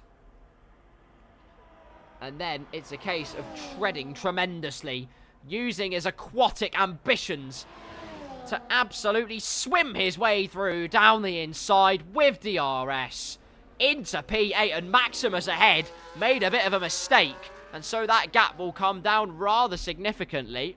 Look at the tyres. Big Sam does have fresher tyres, but Vulcan, excuse me, gets a great exit out of the center S's and immediately just re-inherits position 8. It's all going to be chop and change for these two until the very end of the race. Speaking of chopping and changing, Timmelele is hacking and whacking his way towards Jamie Tarquin.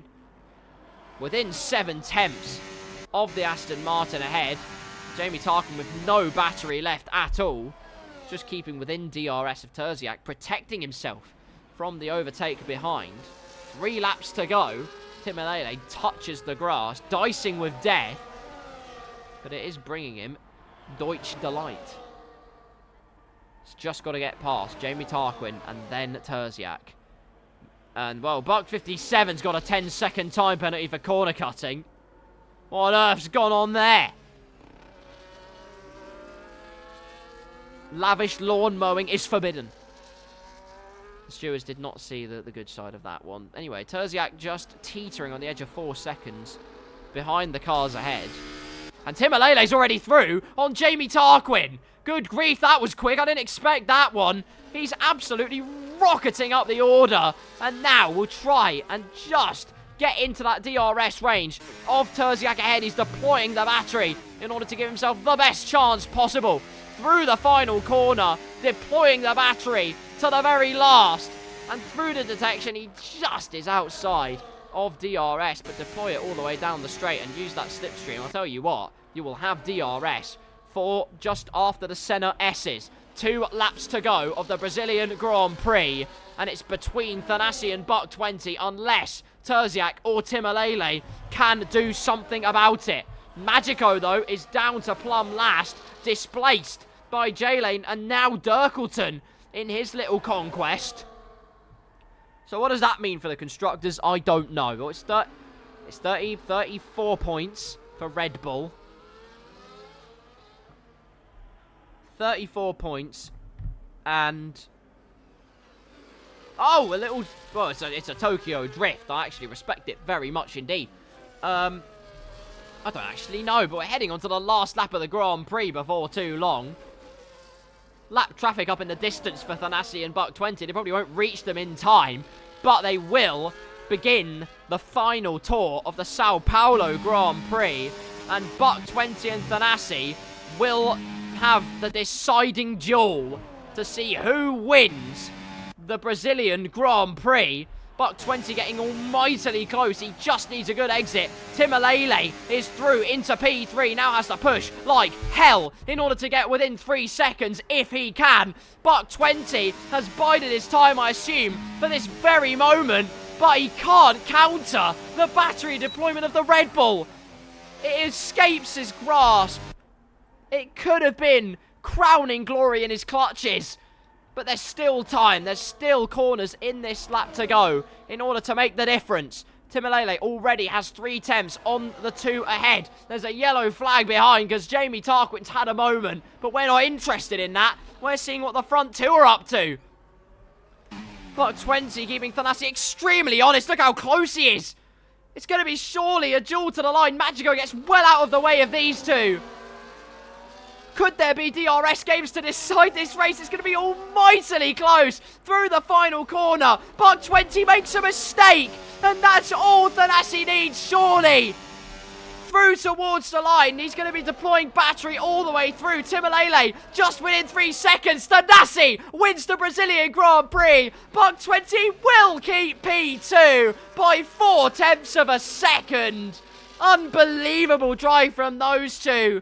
You almost, well, I wouldn't have blamed you for predicting that Timmelele, Terziak, those on the soft tyres would have usurped the top 2. But it wasn't to be. A superbly strong, incredibly cool, calm and collected drive from Thanasi and Buck 20. Take the top 2, but it's not enough. The Constructors' Championship heads the way of Mercedes. Alpine had it last season. It shifts to another British-based team, but the trophy heads to Brackley.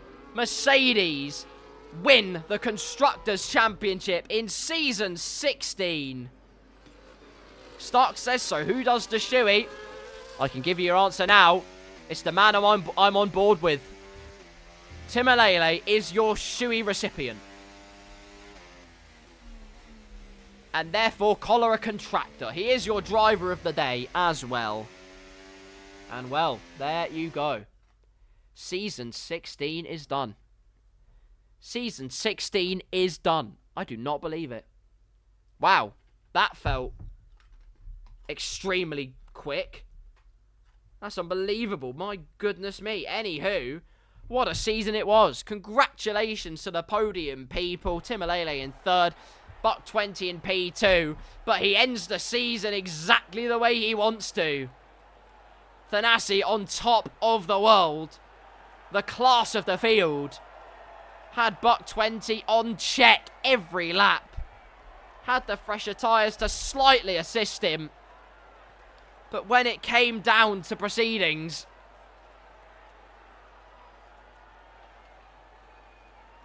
he was complete class. There is no other way of summarising it. The championship winner, 3rd place. That is the champion's drive right there. Did an incredible first stint. Who knows what would have happened if he just pitted 1 lap sooner. Maybe that is ultimately what would have decided things. Who knows? But either way, an incredible drive. A champion's drive. Terziak with a commendable drive as well. Wow, what racing. What racing for Season 16 in the Blackout Racing Series. Congratulations to Mercedes, who have won the Constructors' Championship. And congratulations to Timmelele for being the driver of the season. Absolutely beautiful stuff. Goodness me. Well, there you are, ladies and gentlemen. That is it. That is Season 16 over. That is rather unbelievable. I'm just trying to think of moments that can summarise what a great season this was. And really, I don't know. I don't know what the best moments of the season were. Obviously, Abu Dhabi was controversial, but it's where the championship crown was done. We've had some bloody incredible races. I'll tell you what, I can tell you one now. Big Sam's podium in Spain. That's a highlight for me. That was very, very fun to watch. What else did we have?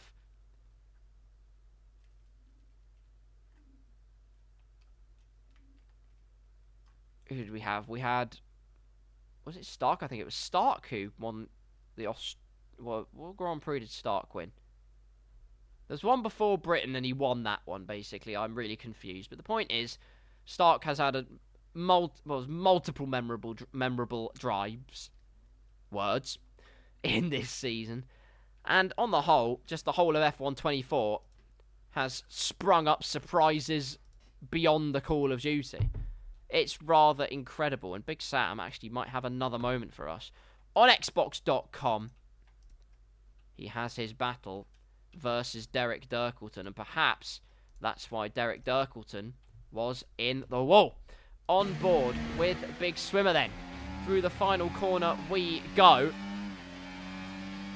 And is there another sprinkling of spice and sauce to be added onto this already wonderful concoction? We're about to find out. As down the inside he looks to go on lap number 30. Thought about going down the inside. And then Dirkleton just parts the sea. Dirkleton just parts the waters for Big Sam to enter the door. And he accepts that invitation gladly. And that's the end of that. So there wasn't contact. You never know. Had to put it in the air just in case. It was theorised. And Sam said, Dirk, you did a spinny. Indeed, he did. Right, Timmelele, you need to do a shoey now.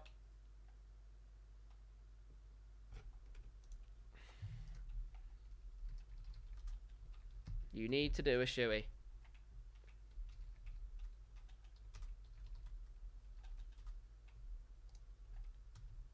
I'm saying to Timmelele about the shoey.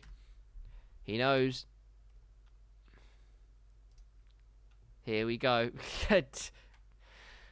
Oh, goodness me. Well, there we are, ladies and gentlemen. That is quite something. What a season. What a season it was, honestly. There were so many good battles. Especially when we got onto F124. If there's anything, like I say, I can give praise to F124 for, it's that. It's providing so much commentators' food that I'm surprised I'm not the size of a Pilates ball. It's unbelievable. Honestly, absolutely pristine and phenomenal. All the way through. It has been an honour and a privilege being your Season 16 commentator. And I'll be back for Season 17. You bet I will be. Will I be driving? No, I won't be driving in Season 17. I will wait. I'll bide my time for when I drive next in Blackout. Who knows? I might actually try F124 on the wheel. And then we can cook. Although I might be banned from Blackout because I'm too much of a sweat. So there you go. But doesn't matter. The point is, it's fun. And if nothing else, let's all just remember at the end of today that here in the Blackout Racing Series, the primary objective is fun. And I think we all had that. And so I am very, very happy indeed. Well, I think it's time, firstly, to turn off the music, but secondly, we are going to talk about the championship standings. I see someone typing away furiously in terms of who's won the championship, who's won the Constructors' Championship, and where everyone is in a finalised form. I'll wait patiently to see what's going on there. What I will do while we entertain Season 16 is actually show you something very cool. Obviously, we need to just reminisce on the past, as we always do here in the Blackout Racing Series. So, here it is. These are the Season 15 standings. Look who's won. Yeah. I'm such an asshole. I'm so sorry. The point is, it was fun. That's the whole. Well, let's have a look at the race results firstly. As you can see, we had quite a lot of fun, really. Imola. We don't talk about my Imola. That was a disgrace. But the point is, we then got to basically, once you get... I mean, these 5 races were great. I got 3 wins in second, and then I got 15th in Belgium. That wasn't good. Bahrain, I bottled it on the last lap, so that was my fault. Vegas, I got thumped by Thanasi. That was his fault, but he did wait for me. He was a courteous boy. And we worked together to ascend through the field, and then something happened between him and Dirk. Jeddah, I bottled the final corner again. Thanasi beat me, but Terziak just had the pace. Monaco, I was in another continent. That was fun. We don't talk about Australia. I got multiple drive-throughs. I made my way up to second, and then I got another drive-through. I would say it's a glitch, but I was just an idiot. France, this is a triple header week. France, I won. Monza, we don't talk about. And Abu Dhabi, I won. Then, basically, from Baku and Japan onwards, I was just imperious, basically. Mexico, we don't talk about, but the rest of them were great. And USA, I probably shouldn't have pitted, and I would have won.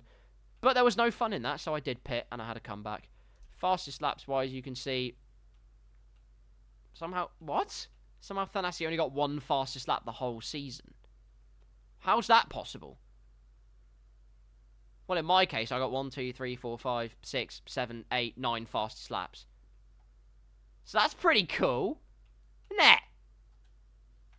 I felt cheated out of Brazil. Buck 57 beat me like a 10th, but it doesn't really matter. The point is, Season 15 was fun. I thoroughly enjoyed driving in it. And that's the point. More than anything else, Blackout is there for fun. And I had fun. I genuinely had so much fun driving. Terziak was P2. Which is, I think, P2 again. I feel so sorry for him, honestly. It will happen. It has to happen one day for him. Milo P3, Thanasi was P4, but he didn't do like half the races that season, so I can understand that. Timmelele drove like a third of the season and came 7th. So, who knows what he would have done had it been a full season. But there you go. We soon are going to find out Season 16's results. Just looking to see if anything's changing. And no, it's not. I'm really stalling time here.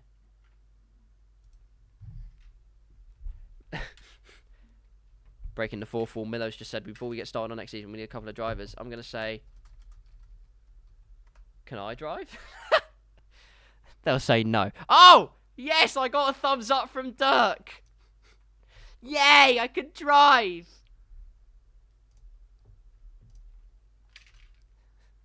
Big Sam said, oh god. I don't know yet. Maybe, I don't know whether it'll be next season or it'll be only if you're my teammate, says Dirk. Who's put the thumbs down? I bet it's... No, hang on, who's that? Is that Jamie Tarquin that's done that? Magico says no. Only if you're my teammate, you are allowed. Big Sam says no, I want him. Oh, God. Look, lads, the thing is, if I drive next season, I'll be using a controller. And I haven't used a controller in 7 years. But yeah, there we go. Huh? I'm trying to convince a... Oh, is his name actually Nutty? Oh, that makes sense. Anyway, the point is, there's lots of background things going on in terms of... Whoever on... Timmelele says, I can't... Never mind, shoes not happening. He only has 1 pair of shoes. No. Causing chaos. I love it. Maybe one day. Not today, but maybe one day. Like I say, if I do next season, it'll be on the controller, because I haven't done the controller in ages, and it'll be fun, so why not? But that will be a topic for another day. It looks like my It's very polarizing, my entrance into... back into the Blackout fray. It's 3-3. Melo, Big Sam, and Dirk would love me to drive, but there you go. Three people, I won't name them, don't want me to drive. I did say Jamie Tarkin was one of them, though. Oh, fun. But anyway, anyone who's here, I don't know how many of you are actually here, but I just want to ask you now. What were your highlights of the season? Tell me. What were your highlights of the season? Post them in the chat. We can have a little reminisce before I call it quits on this marvellous Monday evening after a balmy Blackout bonanza. There is no better league racing series out there. And if you say there is, you're lying. I'll tell you one.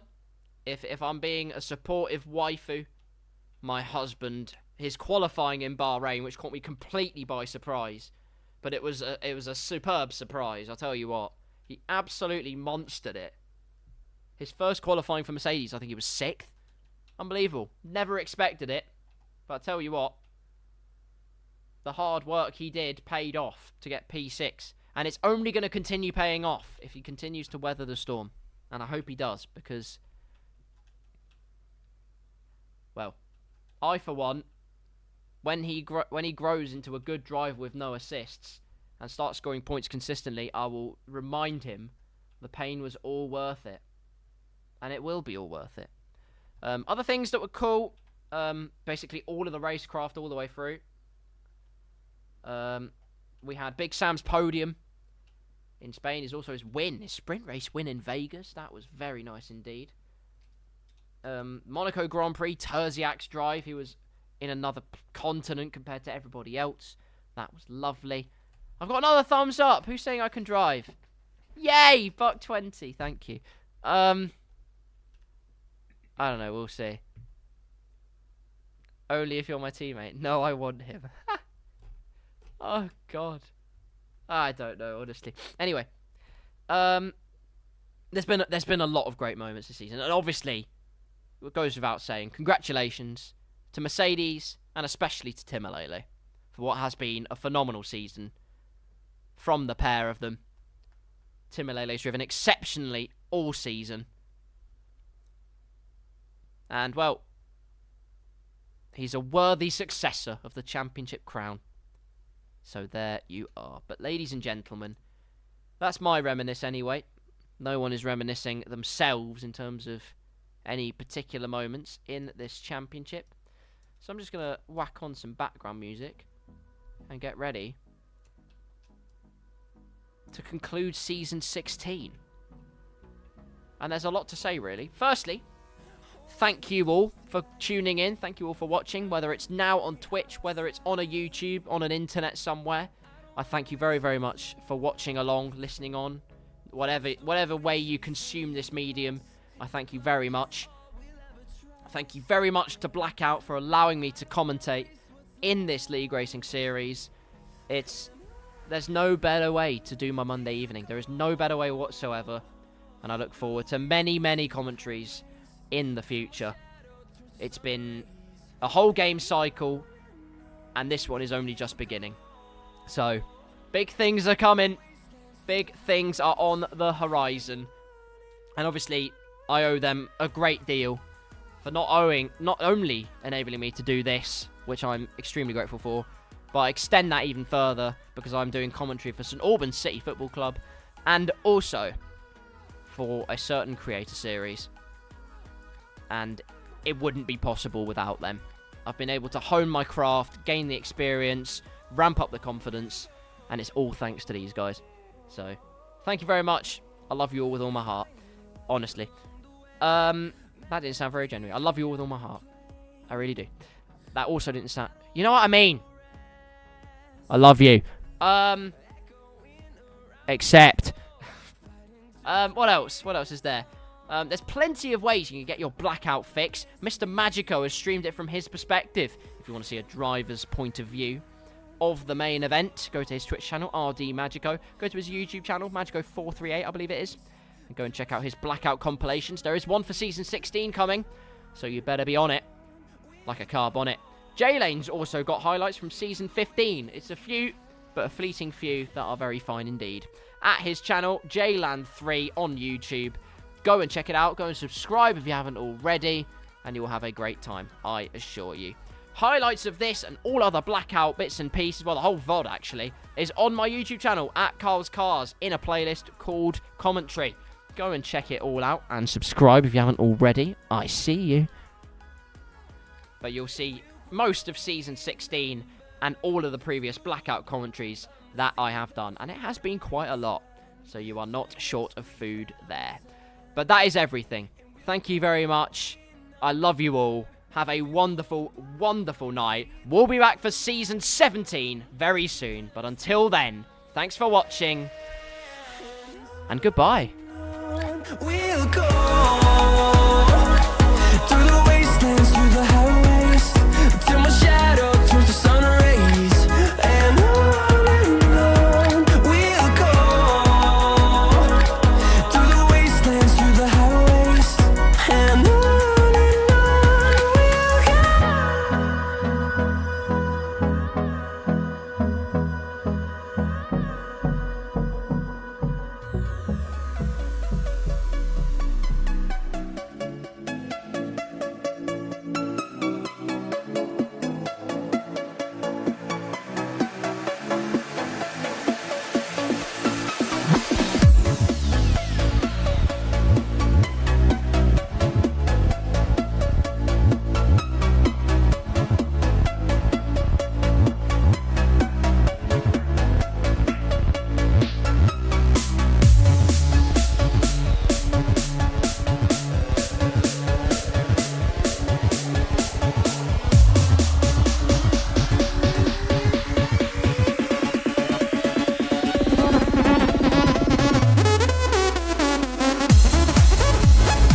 Bye.